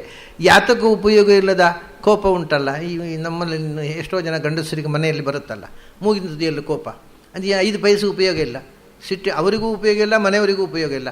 ಬಟ್ ದೇ ಆರ್ ಕ್ರಿಯೇಟಿಂಗ್ ಮನೆಯನ್ನು ನರಕ ಮಾಡ್ತಾರೆ ಅಷ್ಟೇ ಸಿಟ್ಟಿನಿಂದ. ಅಂಥ ಕೋಪ ಅಲ್ಲ ಅದು. ಅದರಿಂದ ಏನೋ ಒಂದು ದೊಡ್ಡ ಐತಿಹಾಸಿಕವಾದ ಮಹತ್ವ ಇರುವ ಒಂದು ಘಟನೆ ನಡೀತದೆ. ಕೋಪದ ಹಿಂದೆ ಒಂದು ಡಿವೈನ್ ಪರ್ಪಸ್ ಇರ್ತದೆ. ಇದು ಋಷಿಗಳ ಶಾಪದಲ್ಲಿ ನೀವು ಗಮನಿಸಬೇಕಾದ ಅಂಶ. ಇಲ್ಲದೇ ಇದ್ದರೆ ಕೆಲವರು ಹೇಳೋದು, ಅಲ್ರಿ ಈ ಋಷಿಗಳಿಗೆ ಎದ್ರೆ ಕೂಪ, ಕೂತರೆ ಕೋಪ ಬಂದು ಕೂಡಲೇ ಶಾಪ, ಅವ್ರಿಗಿಂತ ನಾವೇ ವಾಸಿ ಅಲ್ವಾ ಅಂತಾರೆ ಕೆಲವರು. ಅಂದರೆ ಗೊತ್ತಿಲ್ಲ ಪಾಪ, ಯಾವುದನ್ನು ವಸ್ತುನಿಷ್ಠವಾಗಿ ತಿಳ್ಕೊಳ್ಳಿಕ್ಕೆ ಗೊತ್ತಿಲ್ಲ. ಎದ್ರೆ ಪಾಪ, ಕೋಪ, ಕೂತರೆ ಕೋಪ, ಎದ್ರೆ ಶಾಪ, ಕೂತರೆ ಶಾಪ. ನಮಗೆ ಅಷ್ಟು ಕೋಪ ಇಲ್ಲಪ್ಪ, ನಮ್ಮ ಋಷಿಗಳಿಗಿಂತ ನಾವೇ ವಾಸಿ ಅಂತಾರೆ ಕೆಲವರು. ಆದರೆ ಅವರ ಕೋಪ ಯಾಕೆ ಬರ್ತದೆ ನೋಡಿ, ಇಲ್ಲೇ ಧ್ಯಾನದಲ್ಲಿ ನೋಡಿದರು ಅವಳಿಗೆ. ಅದನ್ನು ಮುಂದೆ ಅವರ ಯೋಚನೆ ತಮಾಷೆ ನೋಡಿ. ಜಮದಗ್ನಿ ಮಕ್ಕಳ ಹತ್ರ ಹೇಳ್ತಾರೆ, ನೋಡೋ ನಿನ್ನ ತಾಯಿ ಮಾನಸಿಕವಾಗಿ ಶೀಲಭ್ರಷ್ಟಳಾಗಿದ್ದಾಳೆ, ತಲೆ ಕಡಿದು ಬಿಡು ಅವಳದು. ಯಾರೂ ಶೀಲಭ್ರಷ್ಟಳಾದ ಹೆಣ್ಣಿಗೆ ಹೀಗೆ ಮಾಡುವುದಿಲ್ಲ. ಒಂದು ಪಕ್ಷ ಶೀಲಭ್ರಷ್ಟಳೇ ಆದರೂ ತಲೆ ಕಡಿಯುವ ಶಿಕ್ಷೆ ಯಾವ ಶಾಸ್ತ್ರದಲ್ಲೂ ಹೇಳಲಿಲ್ಲ. ಶಾಸ್ತ್ರ ಏನು ಹೇಳ್ತದೆ ಗೊತ್ತುಂಟ, ಅರಕ್ಷಣಾತ್ ದೂಷಿತಾಯ ನತ್ಯಾಗಾಚ್ಯ ಶುಭಂ ಭವೇತ್ ಅಂತ. ಬಹಳ ಅದ್ಭುತ ಇದು. ಬಹಳ ಜನರಿಗೆ ಈ ವಿಷಯ ಗೊತ್ತಿರಲಿಕ್ಕಿಲ್ಲ. ಒಂದು ಹೆಣ್ಣು ಮದುವೆಯಾಗುವ ಮುಂಚೆ ಯಾರೋ ಒಬ್ಬನನ್ನು ಪ್ರೀತಿಸ್ತಾಳೆ, ಸಹಜ ಅಲ್ವಾ? ಯಾರೋ ಅವನು ಗಂಡ ಆಗಬಹುದು, ಆಗೋದಿದ್ದರೆ ಅವನೇ ಗಂಡ ಆಗಬಹುದು ಅಂತ ಮನಸ್ಸಿನಲ್ಲಿ ಬಯಸ್ತಾಳೆ. ಬಯಸಿ ಆಕೆಯ ಮೇಲೆ ಆಕೆಗೆ ಒಂದು ಗಾಢವಾದ ಪ್ರೀತಿ ಬಿದ್ದು ಬಿಡುತ್ತೆ. ಅವನೇ ಗಂಡನಾಗಬೇಕು ಅನ್ನೋ ಭಾವ. ಅಂದರೆ ಸಹಜವಾಗಿ ಹೆಣ್ಣಿಗೆ ಒಮ್ಮೆ ಒಬ್ಬನನ್ನು ಪ್ರೀತಿಸಿ ಅವನಿಗೆ ಮನಸ್ಸನ್ನು ಕೊಟ್ಟರೆ ಅದನ್ನು ಮತ್ತೆ ಬದಲಿಸಲಿಕ್ಕೆ ಅಷ್ಟು ಸುಲಭದಲ್ಲಿ ಆಗೋದಿಲ್ಲ. ಹೆಣ್ಣಿಗೆ ಇರುವ ಅರ್ಪಣ ಭಾವ ಗಂಡಿಗಿಲ್ಲ. ಗಂಡು ಇವತ್ತು ಆದರೆ ಇನ್ನೊಂದು, ಅದಲ್ಲದೆ ಮತ್ತೊಂದು ಅಂತಾನೆ. ಅವನಿಗೆ ಅಂಥ ಕಮಿಟ್ಮೆಂಟ್ ಇಲ್ಲ ಗಂಡಿಗೆ. ಹೆಣ್ಣಿಗೆ ಹಾಗಲ್ಲ. ಒಬ್ಬನನ್ನು ನಾನು ಮನಸ್ಸು ಕೊಟ್ಟು ಪ್ರೀತಿಸಿದರೆ ಮತ್ತೆ ದಿನಕ್ಕೊಬ್ಬನನ್ನು ಮನಸ್ಸು ಕೊಟ್ಟು ಪ್ರೀತಿಸುವುದು ಸಾಧ್ಯ ಆಗುವುದಿಲ್ಲ. ಹಾಗಾಗಿ ಅವರು ಒಂದು ವ್ಯಕ್ತಿಯನ್ನು ಅವಳು ಮೊದಲು ಮದುವೆ ಮುಂಚೆ ಒಬ್ಬನನ್ನು ಪ್ರೀತಿಸಿದರು ಅಂತ ಇಟ್ಕೊಳ್ಳಿ. ಧರ್ಮಶಾಸ್ತ್ರದಲ್ಲಿ ಈ ಪ್ರಾಬ್ಲಮನ್ನು ಚರ್ಚಿಸಿದ್ದಾರೆ. ಏನು ಮಾಡಬೇಕು, ಸೊಲ್ಯೂಷನ್ ಏನು ಅಂತ. ನೋಡಿ, ಹಿಂದಿನವರಿಗೆ ಎಷ್ಟು ಜೀವನದಲ್ಲಿ ಬರುವ ಸಮಸ್ಯೆಗಳು, ಅದಕ್ಕೆ ಏನು ಸೊಲ್ಯೂಷನ್. ಹೆಣ್ಣು ಯಾರನ್ನೋ ಒಬ್ಬನನ್ನು ಪ್ರೀತಿಸಿದಳು, ಅವಳು ಪ್ರೀತಿಸಿದವ ಸಿಗಲಿಲ್ಲ. ಸಾಮಾನ್ಯ ಇದು ನಡೆಯುವಂಥದ್ದೇ. ತಂದೆ ತಾಯಿ ತಮ್ಮ ಹಠವೇ ಆಗಬೇಕು ಅಂತ ಹೇಳಿ ಬಲವಂತ ಮಾಡಿ ಆ ಹೆಣ್ಣು ಪ್ರೀತಿಸಿದ ಗಂಡಿನ ಜೊತೆಗೆ ಬದುಕಲಿಕ್ಕೆ ಬಿಡಲಿಲ್ಲ, ಬೇರೆ ಮದುವೆ ಮಾಡಿದರು. ಇದು ಕೂಡ ಎಲ್ಲ ಕಾಲದಲ್ಲೂ ನಡೆಯುವಂಥದ್ದೇ. ಸಾಮಾನ್ಯವಾಗಿ ಹೆಣ್ಣಿನ ಬಯಕೆಯನ್ನು ಈಡೇರಿಸಬೇಕು ಅನ್ನುವ ಸಹೃದಯತೆ ಹೆಚ್ಚಿನ ಅಪ್ಪ ಅಮ್ಮಂದಿರಲ್ಲಿ ಇರೋಲ್ಲ. ನಾವು ಹೇಳಿದಾಗ ಹೆಣ್ಣು ಕೇಳಬೇಕು ಅನ್ನುವಂಥ ಒಂಥರ ಡಿಕ್ಟೇಟರ್ಶಿಪ್ ಇರುತ್ತೆ. ಆಯಿತು, ಕಡೆಗೆ ಮದುವೆ ಆದಮೇಲೆ ಉಪಾಯ ಇಲ್ಲದೆ ತನ್ನನ್ನು ತಾನೇ ಸಪ್ರೆಸ್ ಮಾಡಿಕೊಂಡು ತಾನು ಮದುವೆ ಆದ ಗಂಡನ ಜೊತೆಗೆ ಬದುಕ್ತಾಳೆ. ಅದು ಆಗಲಿಲ್ಲ. ನೋಡಿ, ಧರ್ಮಶಾಸ್ತ್ರಕಾರ ಅದೂ ಸಾಧ್ಯ ಆಗಲಿಲ್ಲ ಅವಳಿಗೆ. ಮತ್ತೇನು ಮಾಡಿದ್ಲು? ಅವನ ಜೊತೆಗೆ ಫ್ರೆಂಡ್ಶಿಪ್ ಇಟ್ಟುಕೊಂಡ್ರು, ಸ್ನೇಹ ಇಟ್ಟುಕೊಂಡ್ರು. ಆದರೆ ಮದುವೆ ಬೇರೊಬ್ಬನ ಜೊತೆಗಾಗಿದೆ. ಆದರೆ ಮದುವೆ ಆಗುವ ಮುಂಚೆ ತಾನು ಪ್ರೀತಿಸಿದ ವ್ಯಕ್ತಿಯ ಜೊತೆಗೆ ಸ್ನೇಹವನ್ನು ಕಳೆದುಕೊಳ್ಳಲಿಲ್ಲ ಅವಳು. ಧರ್ಮಶಾಸ್ತ್ರಕ್ಕೆ ಹೇಳ್ತಾರೆ, ಏನು ತಪ್ಪಿಲ್ಲ, ನೀನು ಅದಕ್ಕೋಸ್ಕರ ಕೋಪಿಸ್ಕೋಬೇಡ. ಅವಳು ಪಾಪ ಹಿಂದಿನಿಂದ ಸ್ನೇಹ ಇತ್ತು, ಅದನ್ನು ಮುಂದುವರಿಸಿದ್ಲು, ತಪ್ಪಲ್ಲ. ಆದರೆ ಆ ಸ್ನೇಹ ಅನ್ನೋದು ಅವಳನ್ನು ದೈಹಿಕವಾಗಿ ಅವನಿಗೆ ಅರ್ಪಿಸಿಕೊಳ್ಳುವ ಮಟ್ಟಕ್ಕೆ ಬಂತು. ಮದುವೆ ಆದ ಮೇಲೆ ಕೂಡ ಅವನನ್ನು ದೈಹಿಕವಾಗಿ ಸಂಪರ್ಕ ಇಟ್ಕೊಂಡ್ಳು. ಇದು ಧರ್ಮಶಾಸ್ತ್ರದಲ್ಲಿ ಬಂದ ಸಮಸ್ಯೆ. ಏನು ಮಾಡಬೇಕು ಅಂತ ಇವತ್ತು ಯಾರ ತಡ್ಕೋತಾರೆ ಇದನ್ನು? ನಿಮ್ಗೆ ಗೊತ್ತಿದೆ, ನಾನಾವತಿ ಪ್ರಕರಣ, ಕೊಲೆ, ಹೊಡೆತ ಬಡತ ಎಲ್ಲ ಆಗತ್ತೆ. ಧರ್ಮಶಾಸ್ತ್ರಗಳು ಏನು ಹೇಳ್ತಾರೆ ಗೊತ್ತುಂಟ? ಅವಳು ಅವನ ಸಂಪರ್ಕ ಇಟ್ಟುಕೊಂಡಿದ್ದಾಳೆ ಅಂತ ಗೊತ್ತಾದರೂ ಗಡಿಬಿಡಿ ಮಾಡಬೇಡ, ಹೆಣ್ಣನ್ನು ಪನಿಷ್ ಮಾಡಬೇಡ, ದ್ವೇಷಿಸಬೇಡ, ಅಬ್ಸರ್ವ್ ಮಾಡು. ಎಷ್ಟು ವಿಚಿತ್ರ ನೋಡಿ. 1 ತಿಂಗಳು ಅಬ್ಸರ್ವ್ ಮಾಡು ಅಂತಾರೆ ಅವರು. 1 ತಿಂಗಳಾದ ಮೇಲೆ ಮೆನ್ಸಸ್ ಆದರೆ ಆ ಗಂಡಿನ ಅಂಶಗಳಲ್ಲಿ ಏನೂ ಇಲ್ಲ ಅಂತ ಸ್ವೀಕಾರ ಮಾಡು ಅಂತಾರೆ. ಎಂಥ ಅದ್ಭುತ ನೋಡಿ. ಹೆಣ್ಣಿಗೆ ಅನ್ಯಾಯ ಮಾಡಿದೆ ಶಾಸ್ತ್ರ ಅಂತ ಹೇಳ್ತಾರೆ. ಹೆಣ್ಣಿಗೆ ಮಾಡಿದಷ್ಟು ಉಪಕಾರ ಗಂಡಿಗೆ ಮಾಡಿಲ್ಲ ಈ ಶಾಸ್ತ್ರಕಾರರು. ಆದರೆ ಇದನ್ನೆಲ್ಲ ಯಾರೂ ಹೇಳುವುದಿಲ್ಲ ಉಪನ್ಯಾಸದಲ್ಲಿ, ಯಾಕಂದರೆ ಅವರ ಮಡಿವಂತಿಗೆ ತೊಂದರೆ ಆಗುತ್ತೆ. ಇದನ್ನೇ ಯಾರೂ ಹೇಳೋಲ್ಲ. ಈಗ ನಾನು ಹೇಳಿದೆ ಅಂತ ಎಷ್ಟು ಜನ ಬೈಲಿಕ್ಕೆ ಉಂಟೋ ಗೊತ್ತಿಲ್ಲ ನನ್ನನ್ನು. ಇವನು ಇದ್ದದ್ದನ್ನೆಲ್ಲ ಹೇಳಿಬಿಡ್ತಾನೆ, ಭಾಳ ಕಷ್ಟ ಆಗುತ್ತೆ ಮತ್ತು ಕಂಟ್ರೋಲ್ ಮಾಡಲಿಕ್ಕೆ ಹುಡುಗಿಯರನ್ನು ಅಂತ ನನಗೆ ಬೈತಾರೆ ಜನ. ಆಕೆ 1 ತಿಂಗಳು ನೋಡು, 1 ತಿಂಗಳಲ್ಲಿ ಆಕೆ ಪ್ರೆಗ್ನೆಂಟ್ ಅಲ್ಲ ಅಂತ ಪುರುವಾದರೆ ಅವನು ಪರಪುರುಷನ ಅಂಶ ಅವಳ ದೇಹದಲ್ಲಿ ಏನೂ ಉಳಿಲಿಲ್ಲ, ಸ್ವೀಕಾರ ಮಾಡೋದು. ಎಂಥ ಸೌಜನ್ಯ ರೀ ಇದು ಅಲ್ಲ. ಅವಳು ಗರ್ಭಿಣಿ ಆದಳು ಅಂತ ಇಟ್ಟುಕೊಳ್ಳಿ. ಹಾಗಾದರೆ ಪರಪುರುಷನ ಭಾಗ ಅವನ ದೇಹದೊಳಗೆ, ಆಕೆ ದೇಹದೊಳಗೆ ಬೆಳೀತಾ ಇದೆ. ಗಂಡನಿಗೆ ಇದು ಗೊತ್ತಾಯಿತು. ಆದರೂ ದ್ವೇಷ ಮಾಡಬೇಡ ಅಂತ ಹೇಳ್ತಾರೆ. ಮತ್ತು ಪ್ರೀತಿಯಿಂದ ಸಾಕು, ಆದರೆ ಆಕೆಯ ದೇಹ ಸಂಪರ್ಕ ಮಾಡಬೇಡ. ಪ್ರೀತಿಯಿಂದ ಸಾಕು, ಮನೆಯಿಂದ ಹೊರಗೆ ಹಾಕಬೇಡ, ಮನೆಯಲ್ಲಿ ಇಟ್ಕೊಂಡು ಹೊಡೆಯೋದು ಬಡಿಯೋದು ಮಾಡಬೇಡ. ಅರಕ್ಷಣಾತ್ ದೂಷಿತಾಯ, ದೂಷಿತ, ಅವಳು ನಿಜವಾಗಿ ಕ್ಯಾರೆಕ್ಟರ್ಲೆಸ್ ಆದಳು. ಆಗ ನೀನೇನು ಮಾಡ್ತಿ? ಒಂದು ಅವಳ ಮನೆಯಲ್ಲಿ ಇಟ್ಕೊಂಡು ಹೊಡೆಯೋದು ಬಡಿಯೋದು ಬೈಯೋದು ಏನೋ ಮಾಡ್ತಿ, ಅದು ಮಾಡಬೇಡ. ಇಲ್ಲ ಮನೆಯಿಂದ ಹೊರಗೆ ಹಾಕ್ತಿ, ಅದು ಮಾಡಬೇಡ. ತ್ಯಾಗವನ್ನೂ ಮಾಡಬೇಡ, ಮನೆಯಲ್ಲಿ ಇಟ್ಕೊಂಡು ಹಿಂಸೆ ಕೊಡಬೇಡ. ಪ್ರೀತಿಯಿಂದ ಸಾಕು, ಆದರೆ ಆಕೆಯನ್ನು ಹೆಂಡತಿಯಂತೆ ದೈಹಿಕ ಸಂಪರ್ಕ ಬೆಳೆಸಬೇಡ. ಮತ್ತು ತಂಗಿಯಂತೆ ಸಾಕು. ಎಷ್ಟು ಪ್ರೀತಿಯಿಂದ ಸಾಕಬೇಕು ಅಂದರೆ, ಅಯ್ಯೋ ಇಷ್ಟು ಪ್ರೀತಿಸುವವನಿಗೆ ನಾನು ಅನ್ಯಾಯ ಮಾಡಿಬಿಟ್ಟೆನಲ್ಲ ಅಂತ ಆಕೆಗೆ ಪಶ್ಚಾತ್ತಾಪ ಆಗುವಷ್ಟು ಪ್ರೀತಿಸಿ ಸಾಕು. ಇದು ಮೇಲ್ ಡಾಮಿನೇಷನ್ನ? ಇದು ಹೆಣ್ಮಕ್ಕಳಿಗೆ ಅನ್ಯಾಯ ಮಾಡುವ ಧರ್ಮಶಾಸ್ತ್ರವ? ಇಷ್ಟು ಹೆಣ್ಮಕ್ಕಳಿಗೆ ಪರವಾಗಿ ಧರ್ಮಶಾಸ್ತ್ರಕಾರರು ಬರೆದಿದ್ದಾರೆ. ಯಾಕೆ ಇದನ್ನೆಲ್ಲ ಹೇಳಿದೆ ಅಂದರೆ, ಆದ್ದರಿಂದ ತಲೆ ಕಡಿಯುವ ಒಂದು ವಿಧಾನವೇ ಅಭಾರತೀಯ. ಆಕೆ ಒಂದು ಪಕ್ಷಕ್ಕೆ ತಪ್ಪು ಮಾಡಿದ್ದಾಳಾದರೂ ತಲೆ ಕಡಿದು, ಏನೂ ತಪ್ಪು ಮಾಡಿಲ್ಲ ಅವಳು. ಪಾಪ ಯಾರೋ ಅವ್ರ ದಂಪತಿಗಳು ಆ ವಿಹಾರ ಮಾಡೋದನ್ನು ನೋಡಿ ಸ್ವಲ್ಪ ಆಸೆಗಣ್ಣಿನಿಂದ ನೋಡಿದ್ಲು ಅಷ್ಟೇ, ಅವಳು ಏನೂ ತಪ್ಪು ಮಾಡಿಯೇ ಇಲ್ಲ. ಆದ್ದರಿಂದ ಇದು ತಪ್ಪಿನ ಒಂದು ಹಿನ್ನೆಲೆಯಲ್ಲಿ ಕೋಪದ ನಾಟಕ. ಇದು ಕೋಪ ಮಾಡಿದ್ದಲ್ಲ, ಜಮದಗ್ನಿ ಕೋಪದ ನಾಟಕ ಆಡಿದೆ. ಯಾಕೆಂದರೆ ಮುಂದೆ ಪರಶುರಾಮನ ಅವತಾರದ ಒಂದು ಮಹಾಕಾರ್ಯದ ಅಭಿವ್ಯಕ್ತಿಗೆ ಇದು ನಾಂದಿ ಅಷ್ಟೇ. ತಲೆ ಕಡಿಯಿಂದ ಪರಶುರಾಮನ ಸೋದರರ ಹತ್ರ ಹೇಳಿದರು. ಅವನು 3-4 ಜನ ಬ್ರದರ್ಸ್ ಸೋದರರಿದ್ದರು. ಅವರೆಲ್ಲ ಅಮ್ಮನ ತಲೆ ಕಡಿಯೋದಾ? ಇಲ್ಲಪ್ಪ, ನಾ ಕಡಿಯೋಲ್ಲ. ಇಷ್ಟು ಹಿನ್ನೆಲೆ ಇದೆ. ಪರಶುರಾಮನ ಹತ್ರ ಹೇಳಿದಾಗ ಅಮ್ಮನ ತಲೆ ಕಡಿಯೋದಾ? ಇಲ್ಲ, ನಾ ಕಡಿಯೋಲ್ಲ. 4 ಜನ ಬ್ರದರ್ಸು ಆಗೋಲ್ಲ ಅಂತ ಹೇಳಿದರು. ಪರಶುರಾಮ, ಇವು 4 ಜನ ನಿನ್ನ ಮಕ್ಕಳು ಉಪಯೋಗ ಇಲ್ಲ, ನನ್ನ ಮಕ್ಕಳು, ಈ ನನ್ನ ಹೆಂಡತಿನೂ ಉಪಯೋಗ ಇಲ್ಲ, 5 ಜನರದ್ದು ತಲೆ ಕಡಿದು ಬಿಡೋದು. ಪರಶುರಾಮ ಹೋದ, 5 ಜನರದ್ದು ತಲೆ ಕಡ್ದ. ಭೇಷ್, ಭಾಳ ಖುಷಿ ಆಯ್ತಪ್ಪ, ನೀನೊಬ್ಬರೇ ನಾನು ಹೇಳಿದ ಹಾಗೆ ಕೇಳಿದವ, ಏನು ಮಾಡಬೇಕು ಹೇಳು? ಅವರೆಲ್ಲ ಬದುಕಬೇಕು ಅಂದ. ತಂದೆ ಹೇಳಿದ ಮಾತು ಮಾಡಿದ, ಮತ್ತು ಅವರೆಲ್ಲರನ್ನು ಮತ್ತೆ ಬದುಕಿಸಿದ. ಯಾರೂ ಸಾಯಲಿಲ್ಲ. ಅವರೆಲ್ಲರೂ ನಿಮಗೆ ನಿಜವಾಗಿ ನೀವು ಹೇಳಿದ ಮಾತು ನಾನು ಮಾಡಿದ್ದೇನೆ, ನನ್ನ ಅಭಿಷ್ಟವನ್ನು ಪೂರೈಸಿದ್ದೇನೆ, ಅವರಷ್ಟು ಜನರು ಬದುಕಬೇಕು, ಸಾಯಬಾರದು. ಎಲ್ಲರೂ ಬದುಕಿದರು, ರೇಣುಕೆ ಕೂಡ ಬದುಕಿದ್ರು. ಹೀಗೆ ತಂದೆಯ ಮಾತನ್ನು ಪಾಲಿಸಿದ, ಅದರ ತಾಯಿಯನ್ನು ಕೊಲ್ಲಿಲ್ಲ, ಬದುಕಿಸಿದ. ಇದು ಅಲ್ಲ, ಅವನು ಮತ್ತೆ ಬದುಕಿಸಿದ್ದ. ಹೌದು, ಮೊದಲು ತಲೆ ಕಡಿಯುವಾಗ ಬದುಕಿಸ್ತಾನಂತ ಹೇಗೆ ಗೊತ್ತಿತ್ತು? ಭಗವಂತನೇ ಗೊತ್ತಿತ್ತು ಅನ್ನೋದು ಬೇರೆ. ಲೋಕದಲ್ಲಿಯೂ ಹಾಗೆಯೇ. ನೀವು ಸ್ವಾಮಿ ರಾಮ್ ಅನ್ನೋರನ್ನು ಕೇಳಿದ್ದೀರಿ. ಸ್ವಾಮಿ ರಾಮು ಉಡುಪಿಗೆ ಬರ್ತಿದ್ದರು ಅವರ ಗುರುಗಳ ಜೊತೆಗೆ. ಅಲ್ಲಿ ಬೈರಾಗಿಗಳ ಆಶ್ರಮದಲ್ಲಿ ಉಳ್ಕೊಳ್ತಿದ್ದರು. ಬೈರಾಗಿಗಳು ಭಿಕ್ಷೆ ಬೇಡೋ ಬೈರಾಗಿಗಳು ಒಟ್ಟಿಗೆ. ಅವರು ದೊಡ್ಡ ಯೋಗ ಸಿದ್ಧರಾಗೇ ಇತ್ತಲ್ಲ, ಅಲ್ಲಿ ಬೈರಾಗಿಗಳ ಆಶ್ರಮದಿದ್ದು ಹೋಗ್ತಿದ್ದರು. ಹರಿಹರಕ್ಕೆ ಹೋದರು ಒಮ್ಮೆ ಅವರು, ಅಲ್ಲಿಂದ ಉಡುಪಿಯಿಂದ ಹರಿಹರಕ್ಕೆ ಹೋದಲ್ಲಿ ಮಳೆ. ಹರಿಹರದ ಕ್ಷೇತ್ರದ ಪೌಳಿ ಪ್ರದಕ್ಷಿಣ ಸುತ್ತು ಹೊರ ಪೌಳಿ ತನಕವೂ ನೀರು ಬಂದಿದೆ.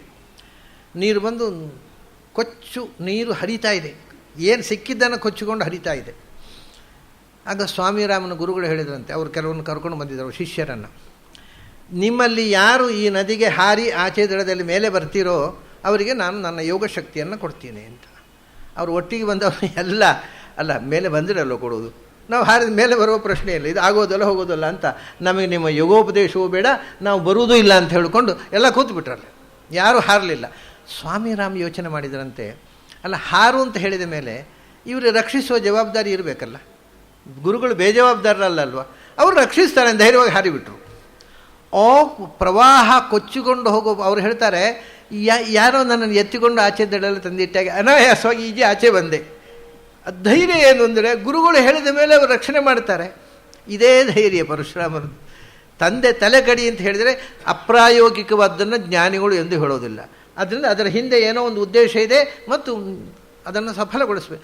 ಗುರುಗಳು ಹೇಳಿದ ಮೇಲೆ ಅವರು ರಕ್ಷಣೆ ಮಾಡಲೇಬೇಕು, ಅವ್ರ ಜವಾಬ್ದಾರಿ ಅದು. ಈ ಎಚ್ಚರದಿಂದ ತಲೆ ಕಡಿದ ತಕ್ಷಣ ಏನು ಬೇಕು ಕೇಳಪ್ಪ, ಎಲ್ಲರೂ ಬದುಕಬೇಕು ಅಷ್ಟೇ. ಇದು ಒಂದು ವಿಚಿತ್ರವಾದಂಥ ನಿಷ್ಠೆ, ಪಿತೃನಿಷ್ಠೆ ಮಾತೃನಿಷ್ಠೆ ಎರಡನ್ನು ಒಂದು ಬೇರೆ ಯಾವ ಅವತಾರಗಳು ತೋರದ ರೀತಿಯಲ್ಲಿ ತೋರಿಸಿದ. ಇದೆಲ್ಲ ಆಯಿತು. ಇನ್ನೊಂದು ನಮ್ಮ ಉಪಾಸನೆಯ ಮುಖ ಒಂದಿದೆ. ಈ ಕಥೆಗಳು ಎಲ್ಲ ನಮಗೆ ಗೊತ್ತಿರುವಂಥ ಕಥೆಗಳು, ಅದರ ಹಿನ್ನೆಲೆಯನ್ನು ಸಂಕ್ಷಿಪ್ತವಾಗಿ ಹೇಳಿದೆ. ಉಪಾಸನೆಯ ಒಂದು ಮುಖ ಇದೆ ಇದರಲ್ಲಿ.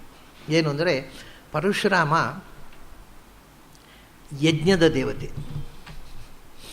ನಮ್ಮ ನಿತ್ಯ ಕರ್ಮದಲ್ಲಿ ಒಂದು ಯಜ್ಞ ಕಾರ್ಯ ಅಂತ ಹಿಂದೆ ಇತ್ತು.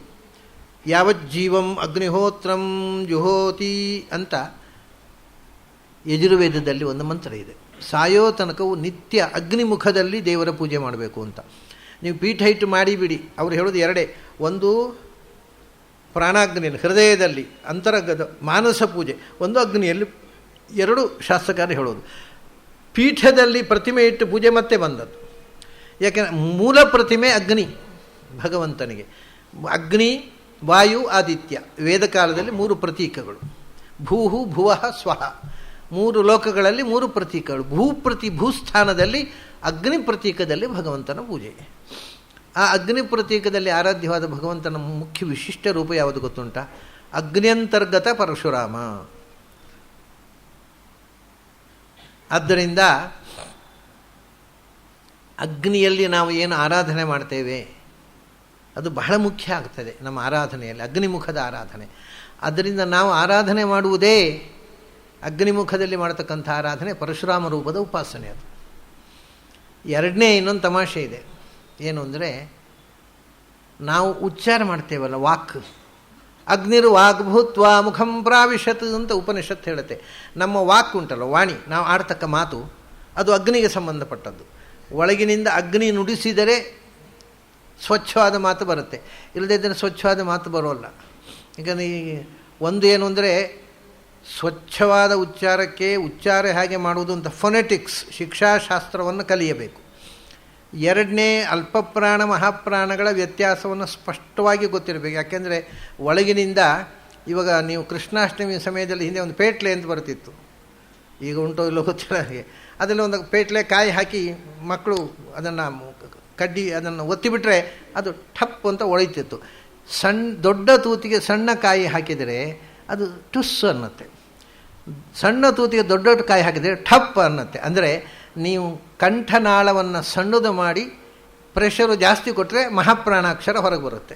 ಕಂಠನಾಳವನ್ನು ಅಗಲಿಸಿ ಕಮ್ಮಿ ಗಾಳಿಯ ಪ್ರೆಷರ್ ಕೊಟ್ಟರೆ ಅಲ್ಪ ಪ್ರಾಣ ಬರುತ್ತೆ. ಕಾ ಅಂತ ಹೇಳಬೇಕಾದ್ರೆ ಕುತ್ತಿಗೆಯ ನಾಳ ಅರಳಿ ಸ್ವಲ್ಪ ಗಾಳಿ ಬರಬೇಕು. ಇದೆಲ್ಲ ಆಗತ್ತೆ ಒಳಗೆ, ನಮ್ಗೆ ಗೊತ್ತೇ ಇಲ್ಲ, ನಾವು ಮಾತಾಡ್ತೇವೆ, ಶಬ್ದ ಬರುತ್ತೆ. ಕಾ ಬರಬೇಕಾಗಿದ್ದರೆ ಕುತ್ತಿಗೆಯ ನಾಳ ಅಗಲಿಸಿ ಸಣ್ಣ ಪ್ರೆಷರ್ ಕೆಳಗಿನಿಂದ ಕೊಡಬೇಕು, ನಾಭಿಯಿಂದ, ಆವಾಗ ಕಾ ಆಗುತ್ತೆ. ಕಂಠನಾಳವನ್ನು ಸಂಕೋಚ ಮಾಡಿ ಒಳಗಿನಿಂದ ಕೆಳಗಿನ ನಾಭಿಯಿಂದ ಜೋರು ಪ್ರೆಷರ್ ಕೊಟ್ಟರೆ ಅದು ಇಟ್ ಬಿಕಮ್ಸ್ ಖಾ. ಪ್ರೆಷರ್ ಜಾಸ್ತಿ ಬಿತ್ತು, ಖಾ ಆಯಿತು. ಹೀಗೆ ಅಲ್ಪಪ್ರಾಣ ಮಹಾಪ್ರಾಣ ಇದೆಲ್ಲದ ಉಚ್ಚಾರದ ಸ್ಥಾನಗಳು, ಹೇಗೆ ಉಚ್ಚಾರ ಮಾಡಬೇಕು ಇದನ್ನೆಲ್ಲ ತಿಳಿದು ಉಚ್ಚಾರ ಮಾಡಬೇಕು. ಇದಕ್ಕೆ ಮೂಲಭೂತ ಕಾರಣ ನಮ್ಮ ವೈಶ್ವಾನರ ಅಗ್ನಿ.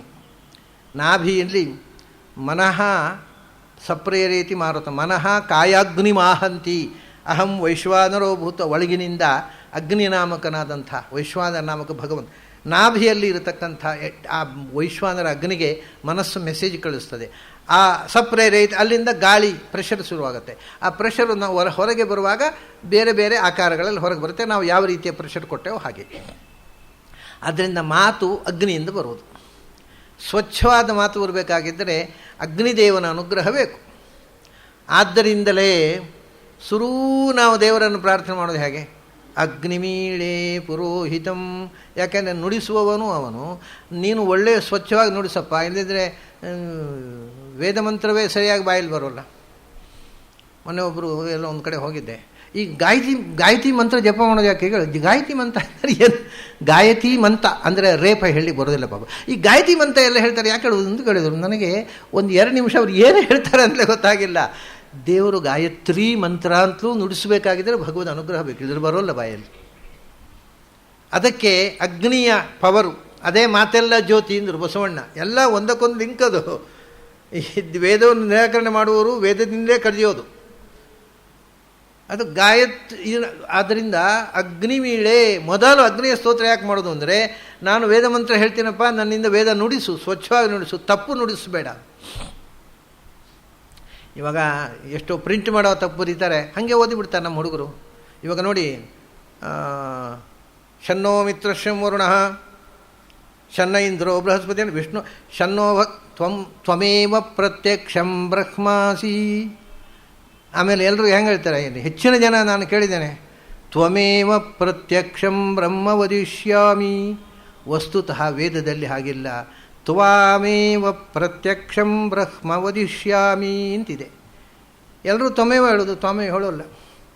ಅದು ಒಳಗಿನಿಂದ ಅಗ್ನಿ ಪ್ರೇರಣೆ ಮಾಡೋಲ್ಲ ಕೆಲವರಿಗೆ ಸರಿಯಾಗಿ ಉಚ್ಚಾರ ಮಾಡಲಿಕ್ಕೆ, ತಪ್ಪೇ ಹೇಳ್ತಾರೆ. ಒಂದು ಕಡೆ ಹೇಳ್ತಾರೆ ಸಹಸ್ರ ಶೀರ್ಷಗುಂ ದೇವಂ ಅಂತ ಹೇಳಿದರು. ಇದು ಎಂಥದ್ದು, ಇದು ಯಾವ ವೇದ? ನಾನು ಹೋಗಿ ಕೇಳಿದೆ. ಅವರು ಘನಾಂತ ಓದಿದವರು, ಮಕ್ಕಳಿಗೆ ಪಾಠ ಹೇಳ್ತಾ ಇದ್ದರು. ಸಹಸ್ರ ಶೀರ್ಷ ಗುಂ ದೇವ. ಅಲ್ಲ, ಇಲ್ಲಿ ಗುಮ್ಮ ಯಾಕೆ ಬಂದ? ಇಲ್ಲಲ್ಲ, ವೇದದಲ್ಲಿ ಇಲ್ಲಲ್ಲ, ಅದೆಲ್ಲ ನನಗೆ ಗೊತ್ತಿಲ್ಲ, ನಮ್ಮ ಗುರು ಪರಂಪರೆಯಿಂದ ಪಾಠ ಆದದ್ದು ಅಂದರು. ಸರಿ, ಸುಮ್ಮನೆ ನಮಸ್ಕಾರ ಅದೇ ಬಂದೆ. ಅವರಿಗೆ ಅವರು ಗುರುಗಳು ಹಾಗೆ ಹೇಳಿದ್ದಂತೆ, ಅದು ವೇದ ಗುರು ಪರಂಪರೆಯಿಂದ ಹೇಳಿದ ಹಾಗೆ ಹೇಳಬೇಕು, ಬೇರೆ ಥರ ಹೇಳೋ ಹಂಗಿಲ್ಲ ಅಂತ. ಆಯ್ತು ಸ್ವಾಮಿ ನಮಸ್ಕಾರ.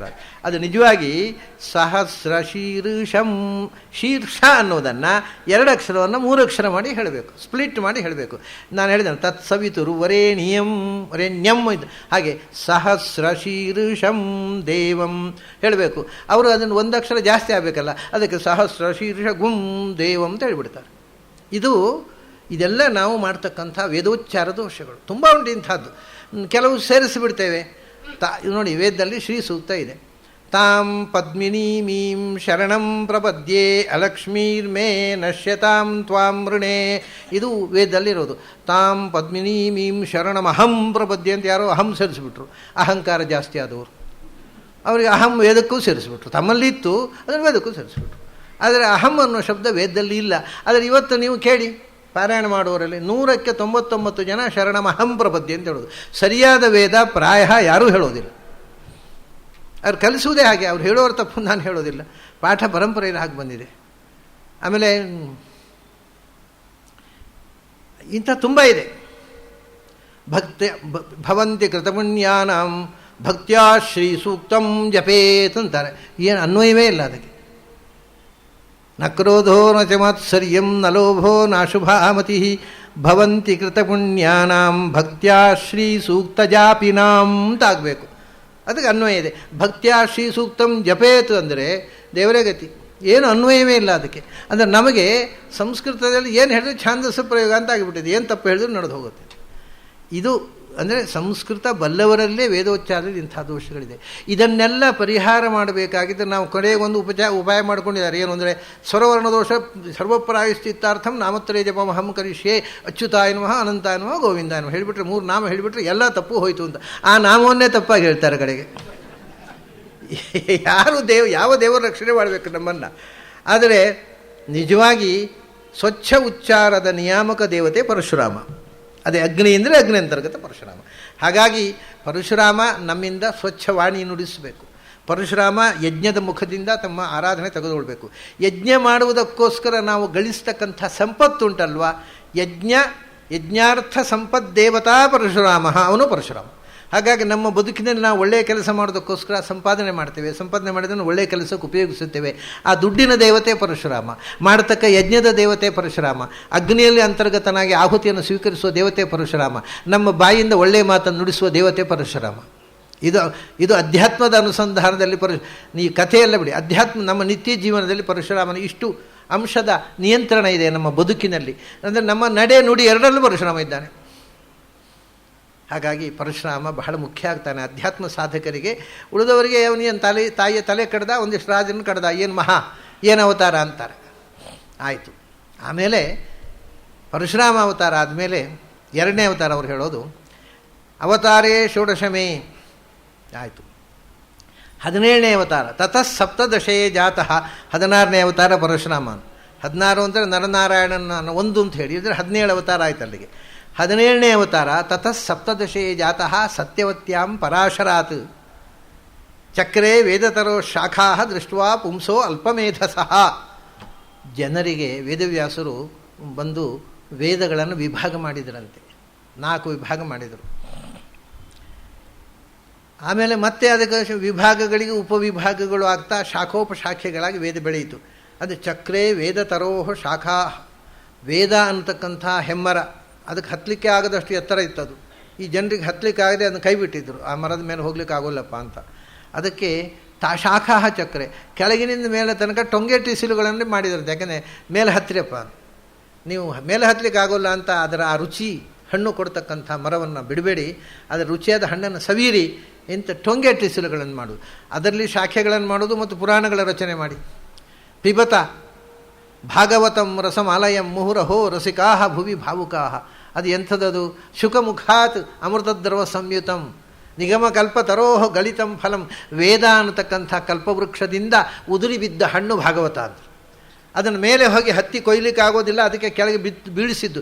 ಯಾರು ಬೀಳಿಸಿದ್ದು? ಗಿಳಿ ಶುಕಾಚಾರ್ಯರು. ಗಿಳಿಯಲ್ಲೂ ಹಣ್ಣು ಮೇಲಿನಿಂದ ಗಿಳಿ ಅಂತ ಶುಕ ಅಂತ ಅನ್ನೋದ್ರ ಒಂದು ಪನ್ನಿದೆ. ಏನು ಗೊತ್ತಾ? ನಮಗೆ ಯಾವ ಹಣ್ಣು ಸಿಹಿ ಯಾವುದು ಹಣ್ಣು ಹುಳಿ ಅಂತ ಬಾಯಿ ಹಾಕಿದ ಮೇಲೆ ಗೊತ್ತಾಗೋದು. ಯಾಕಂದರೆ ಅಂಗಡಿಯಲ್ಲಿ ಅದು ಬೆಳೆಯುವ ಮುಂಚೆ ಕೊಯ್ದಿರ್ತಾರೆ ಬೇಗ ಮಾರಬೇಕು ಅಂತ.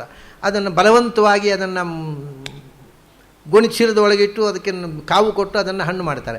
ಬಣ್ಣ ಹಣ್ಣಿನದ್ದು ಬರುತ್ತೆ, ಒಳಗೆ ರುಚಿ ಬರೋಲ್ಲ. ಅದನ್ನು ನೀವು ಇವತ್ತು ಯಾವ ಅಂಗಡಿಯ ಮಾವಿನ ಹಣ್ಣು ತೊಗೊಂಡ್ರು ಅದರಲ್ಲಿ ಮಾವಿನ ಹಣ್ಣಿನ ರುಚಿಯೂ ಇಲ್ಲ, ಸಿಹಿಯೂ ಇಲ್ಲ. ಯಾಕೆಂದರೆ ಅವು ಬೆಳೆಯೋ ಮುಂಚೆ ಕೊಯ್ದು ಬಲವಂತವಾಗಿ ಅವನ್ನು ಪಕ್ವ ಮಾಡಿದ್ದು. ನಮಗೆ ಗೊತ್ತಾಗೋಲ್ಲ. ಅದು ಬಣ್ಣ ನೋಡಿ, ಇದು ಚೆನ್ನಾಗಿದೆ, ಒಳ್ಳೆ ಬಣ್ಣ, ಹಳದಿ ಬಣ್ಣ, ಇದು ಆಗ್ಬೋದು ಅಂತ ತಗೋತೇವೆ. ಮನೆಗೆ ಕೊಂಡು ಹೋಗಿ ಬಾಯಿ ಹಾಕಿಬಿಟ್ರೆ ಅಯ್ಯೋ ಇದನ್ನು ಹುಳಿಗೊಜ್ಜು ಮಾಡ್ಬೋದು, ಇದು ಸುಮ್ಮನೆ ತಿಂದೇವಲ್ಲ ಅಂತ ಕಾಣುತ್ತೆ. ಆದರೆ ಯಾವ ಗಿಳಿ ಕೂಡ ಅದು ಅದರ ಮೇಲಿನ ಸಿಪ್ಪೆ ಹಸಿರು ಇದ್ದು ಸಿಹಿ ಇರ್ತಕ್ಕ ಮಾವು ಇದೆ, ಹಳದಿ ಬಣ್ಣ ತಿರುಗೋ. ಯಾವ ಗಿಳಿ ಕೂಡ ಯಾವ ಹಣ್ಣನ್ನು, ಹುಳಿಯಾದ ಹಣ್ಣನ್ನು ತಿನ್ನೋಲ್ಲ. ಅದು ನೋಡಿದ ತಕ್ಷಣ ಇದು ಸ್ವೀಟ್ ಇದೆ ಅಂತ ಗೊತ್ತಾದರೆ ಅದು ಕಚ್ಚುತ್ತೆ. ಅದರಿಂದ ಗಿಳಿ ಬಾಯಿ ಹಾಕಿದ ಹಣ್ಣು ಉಂಟಲ್ಲ, ಅದು ರುಚಿ ಇದೆ ಅಂತ ಅರ್ಥ, ಗ್ಯಾರಂಟಿ. ಅದಕ್ಕೆ ಗಿಳಿ ಬಾಯಿ ಹಾಕಿ ಕೆಳಗೆ ಬಿದ್ದ ಹಣ್ಣು ಅಂತ ಹೇಳೋದವರು. ಗಿಳಿ ಎಂದೂ ಹುಳಿಯಾದ ಹಣ್ಣಿಗೆ ಬಾಯಿ ಹಾಕೋಳು. ಅದು ಬಾಯಿ ಹಾಕಿತೋ ಅದು ಒಳ್ಳೆ ಟೇಸ್ಟಿಯಾಗಿರುತ್ತೆ ಅಂತ ಅರ್ಥ. ಹೀಗೆ ವೇದದ ಹಣ್ಣನ್ನು ಕೊಯ್ದು ಕೆಳಗೆ ಹಾಕಿದ್ದೇನಪ್ಪ, ಹೆಕ್ಕಿ ತಿನ್ನಿರಿ ಅಂತಾರೆ ವ್ಯಾಸರು. ಅದೇ ಚಕ್ರೆ ವೇದ ತರೋ ಶಾಖ.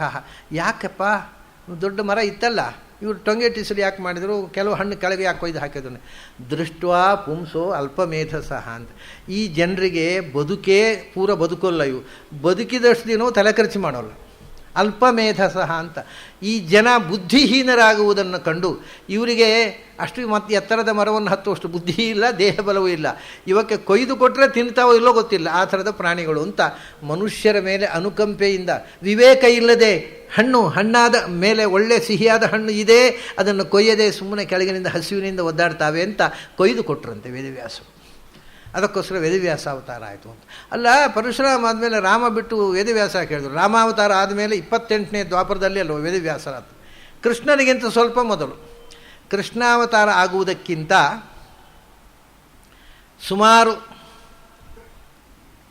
600 ವರ್ಷ ಹಿಂದೆ, 600-650 ವರ್ಷ ಹಿಂದೆ, ವ್ಯಾಸ ಷಟ್ಶತವರ್ಷೀಯ ಧೃತರಾಷ್ಟ್ರಂ ಅಜೀಜನತ್. ಧೃತರಾಷ್ಟ್ರ ವ್ಯಾಸರ ಮಗ. ಧೃತರಾಷ್ಟ್ರ ಹುಟ್ಟಿ ಒಂದು 50 ವರ್ಷದ ನಂತರ ಅಂತ ಇಟ್ಟುಕೊಳ್ಳಿ, ಅಥವಾ 40-50 ವರ್ಷದ ನಂತರ ಕೃಷ್ಣ ಅವತಾರ ಆದದ್ದು. ಧೃತರಾಷ್ಟ್ರ ಹುಟ್ಟುವಾಗ ಧೃತರಾಷ್ಟ್ರನ ಅಪ್ಪ ವೇದವ್ಯಾಸರಿಗೆ 600 ವರ್ಷ ಅಂತ ಅವರು ವ್ಯಾಸರೇ ಹೇಳ್ಕೊಂಡಿದ್ದಾರೆ. ವ್ಯಾಸ ಷಟ್ಶತವರ್ಷೀಯ ಧೃತರಾಷ್ಟ್ರಂ ಅಜೀಜನತ್. ಹಾಗಾಗಿ ಕಲಿಯುಗ ಪ್ರಾರಂಭ ಆಗುವುದಕ್ಕಿಂತ ಸುಮಾರು 700 ವರ್ಷ ಮೊದಲು, ಕಲಿಯುಗ ಪ್ರಾರಂಭ ಆಗುವುದಕ್ಕಿಂತ 70 ವರ್ಷ ಮೊದಲು ಕೃಷ್ಣ, 700 ವರ್ಷ ಮೊದಲು ವ್ಯಾಸರು. ಇಷ್ಟೇ ಅವರ ಅವತಾರದ ಅಂತರ. ಅಂತೂ ಕೃಷ್ಣ ವ್ಯಾಸರು ಒಂದೇ ಕಾಲದ ಅವತಾರಗಳು, ಸ್ವಲ್ಪ ಸೀನಿಯರ್ ಜೂನಿಯರ್ ಅಷ್ಟೇ. ಅದನ್ನು ಕೃಷ್ಣಾವತಾರದ ಮೊದಲು ಹೇಳಬೇಕಿತ್ತು, ರಾಮಾವತಾರದ ಮೊದಲು ಯಾಕೆ ಹೇಳಿದರು ಅಂದರೆ, ವ್ಯಾಸಾವತಾರ ಒಂದೇ ಬಾರಿ ಅಲ್ಲ. ತೃತೀಯೇ ಸಪ್ತಮೇ ಚ ಇವ ಷೋಡಶೇ ಪಂಚವಿಂಶಕೆ ಅಷ್ಟಾವಿಂಶೆ ಇವಿಗೆ ಕೃಷ್ಣ ಸತ್ಯವತ್ಯಾಂ ಅಜಾಯತ. ವ್ಯಾಸಾವತಾರ ಪ್ರತಿ ಯುಗದಲ್ಲೂ ಪ್ರತಿ ದ್ವಾಪರದಲ್ಲೂ ವ್ಯಾಸರಿದ್ದಾರೆ, ಆದರೆ ಬೇರೆ ಬೇರೆ ಋಷಿಗಳು. ಸ್ವತಃ ಭಗವಂತನೇ ವ್ಯಾಸನಾಗಿ ಬಂದದ್ದು ತೃತೀಯೇ 3ನೇ ದ್ವಾಪರದಲ್ಲಿ. ಈಗ 28ನೇ ದ್ವಾಪರ, 2ನೇ ಅವ್ರ ಕೊನೆಯ ಅವತಾರ ಆದ್ದು. 3ನೇ ದ್ವಾಪರದಲ್ಲಿ, 7ನೇ ದ್ವಾಪರದಲ್ಲಿ, 16ನೇ ದ್ವಾಪರದಲ್ಲಿ, 25ನೇ ದ್ವಾಪರದಲ್ಲಿ ಮತ್ತು 28ನೇ ದ್ವಾಪರದಲ್ಲಿ 5 ಬಾರಿ ವ್ಯಾಸಾವತಾರ ಆಗಿತ್ತು. ಬೇರೆ ಕಡೆಯಲ್ಲಿ ವೇದವ್ಯಾಸರು ಬೇರೆ ಋಷಿಗಳ ಮೂಲಕ ವೇದ ವಿಭಾಗ ಮಾಡಿಸಿದ್ದು. ಅವರು ಈಗ ಮುಂದಿನ ದ್ವಾಪರದಲ್ಲಿ ಅಶ್ವತ್ಥಾಮಾಚಾರ್ಯರು ವ್ಯಾಸರಾಗ್ತಾರೆ, ದ್ರೌಣಿವ್ಯಾಸ ಅಂತ ಹೇಳ್ತಾರೆ. ಸ್ವತಃ ಭಗವಂತನೇ ವ್ಯಾಸರೂಪದಿಂದ ಬಂದದ್ದು ಈ 5ರಲ್ಲಿ. ಆದರೆ ಈ 5ರಲ್ಲಿಯೂ ವೇದ ವಿಭಾಗ ಮಾಡಿ ಮಹಾಭಾರತ ರಚನೆ ಮಾಡಿದ್ದು 28ನೇ, ಮೊನ್ನೆ ಅದಕ್ಕಿಂತ ಹಿಂದಿನದಲ್ಲಿ ಇಲ್ಲ. ಅಂತೂ ಒಟ್ಟಿಗೆ 3, 7, 16 ಅಂತಂದರೆ 24ನೇ ತ್ರೇತಾಯುಗಕ್ಕಿಂತ ಮೊದಲು 3 ಸರ್ತಿ ವ್ಯಾಸಾವತಾರ ಆಗಿತ್ತು. ಸೊ ರಾಮಾವತಾರಾತ್ ಪೂರ್ವಮಪಿ ವ್ಯಾಸಾವತಾರ ಅಸ್ತಿ ಇತಿ ಜ್ಞಾಪಯಿತು ರಾಮಾವತಾರಾತ್ ಪೂರ್ವಂ ವ್ಯಾಸಾವತಾರಸ್ಯ ನಿರ್ದೇಶ. ಇದಿಷ್ಟು ವಿಷಯ.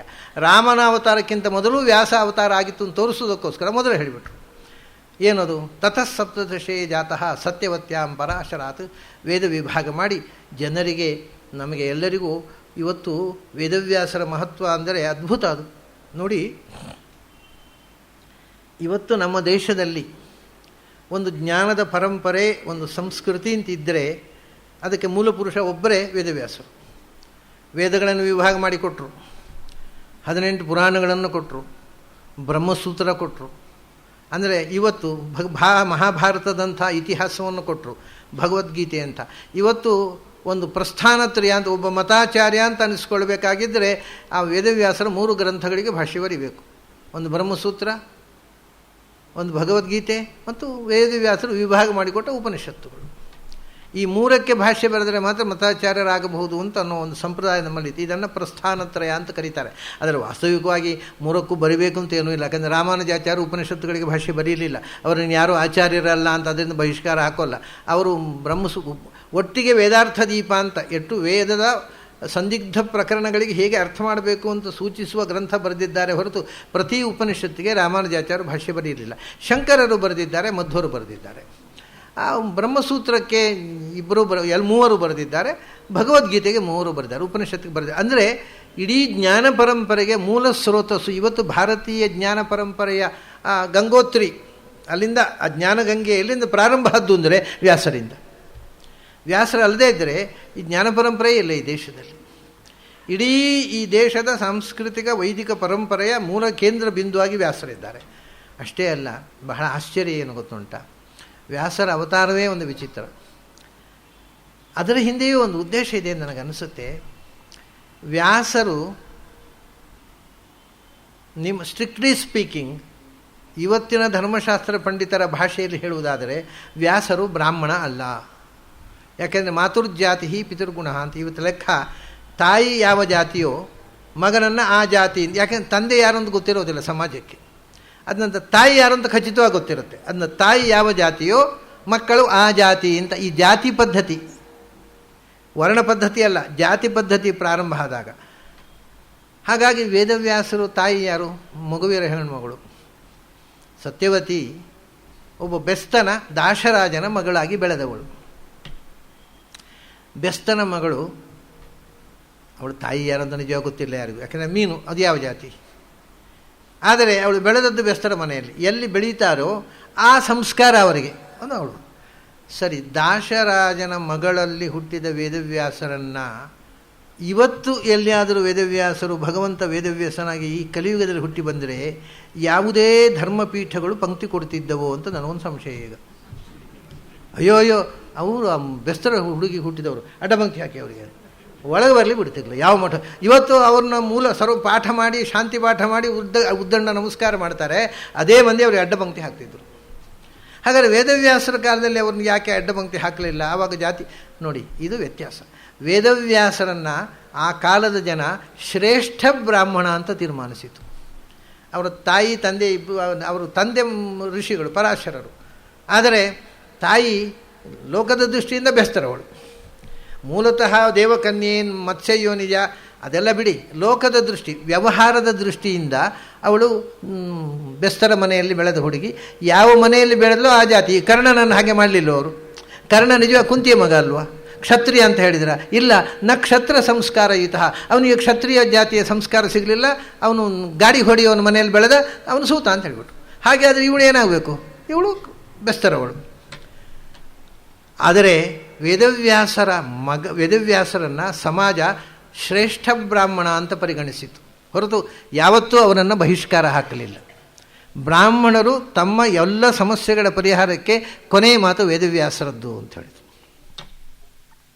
ಆದರೆ ವೇದವ್ಯಾಸರ ಮಗ ಬಹಳ ದೊಡ್ಡ ಜ್ಞಾನಿ. ಭೀಷ್ಮಾಚಾರ್ಯರು ಬಹಳ ದೊಡ್ಡ ಜ್ಞಾನಿ. ಅವರಿಗಿಂತಲೂ ದೊಡ್ಡ ಜ್ಞಾನಿ ವಿದುರ, ವೇದವ್ಯಾಸರ ಮಗ. ವೇದವ್ಯಾಸರು ಬ್ರಾಹ್ಮಣ, ಪರಾಶರ ಮಗ. ಆದ್ದರಿಂದ ವೇದವ್ಯಾಸರ ಮಗ ವಿದುರನು ಬ್ರಾಹ್ಮಣ ಆಗಬೇಕಿತ್ತಲ್ಲ, ಅವನು ಬ್ರಾಹ್ಮಣ ಅಂತ ಪರಿಗಣಿಸಲಿಲ್ಲ ಸಮಾಜ. ಯಾಕೆ? ಸಮಾಜ ಅಲ್ಲ, ಇದು ನೋಡಿ ಎಷ್ಟು ವಿಚಿತ್ರ ಅಂದರೆ, ಜಾತಿ ಪದ್ಧತಿಯನ್ನು ಸೃಷ್ಟಿ ಮಾಡಿದವರೇ ರಾಜಕಾರಣಿಗಳು. ಅವತ್ತು ಅಷ್ಟೇ, ಇವತ್ತು ಅಷ್ಟೇ. ವಿದುರ ಬೆಳೆದದ್ದು ದುರ್ಯೋಧನನ ಅರಮನೆಯಲ್ಲಿ. ಅರಮನೆಯ ಜನ ಕೆಲಸದವಳ ಮಗ ಅಂತ ಅವನ್ನ ಕನ್ಸಿಡರ್ ಮಾಡಿದ್ರು ಹೊರತು ಜ್ಞಾನಿ ಅಂತ ಕನ್ಸಿಡರ್ ಮಾಡಲೇ ಇಲ್ಲ. ಹಾಗಾದರೆ ವಿದುರ ಶೂದ್ರ ಆದ, ಕೆಲಸದವಳ ಮಗ. ಯಾರು ಶೂದ್ರ ಮಾಡಿದ್ದು? ಅರಮನೆಯ ಮಂದಿ, ದುರ್ಯೋಧನ ಹೆಣ್ಕೋ. ಇವತ್ತು ಆ ದುರ್ಯೋಧನ ಹೆಣ್ಕೋಗಳೇ ಅದನ್ನು ಉಳಿಸಿಕೊಂಡು ಬಂದವುಗಳು ಹೊರತು ಸಮಾಜ ಅಲ್ಲ. ಇವತ್ತು ಜಾತಿ ಪದ್ಧತಿಯನ್ನು ದೊಡ್ಡದು ಮಾಡಿ ನಾವು ಜಾತಿವಾದಿಗಳು, ಈ ವಿಷಯವನ್ನು ಪ್ರತಿಯೊಂದು ಪಕ್ಷದವರಿಗೂ ಏನು ಭ್ರಮೆ ಅಂದರೆ ನಾವು ಮಾತ್ರ ಜಾತಿವಾದಿಗಳು, ಉಳಿದವರೆಲ್ಲ ಜಾತಿವಾದಿಗಳು ಅಂತ.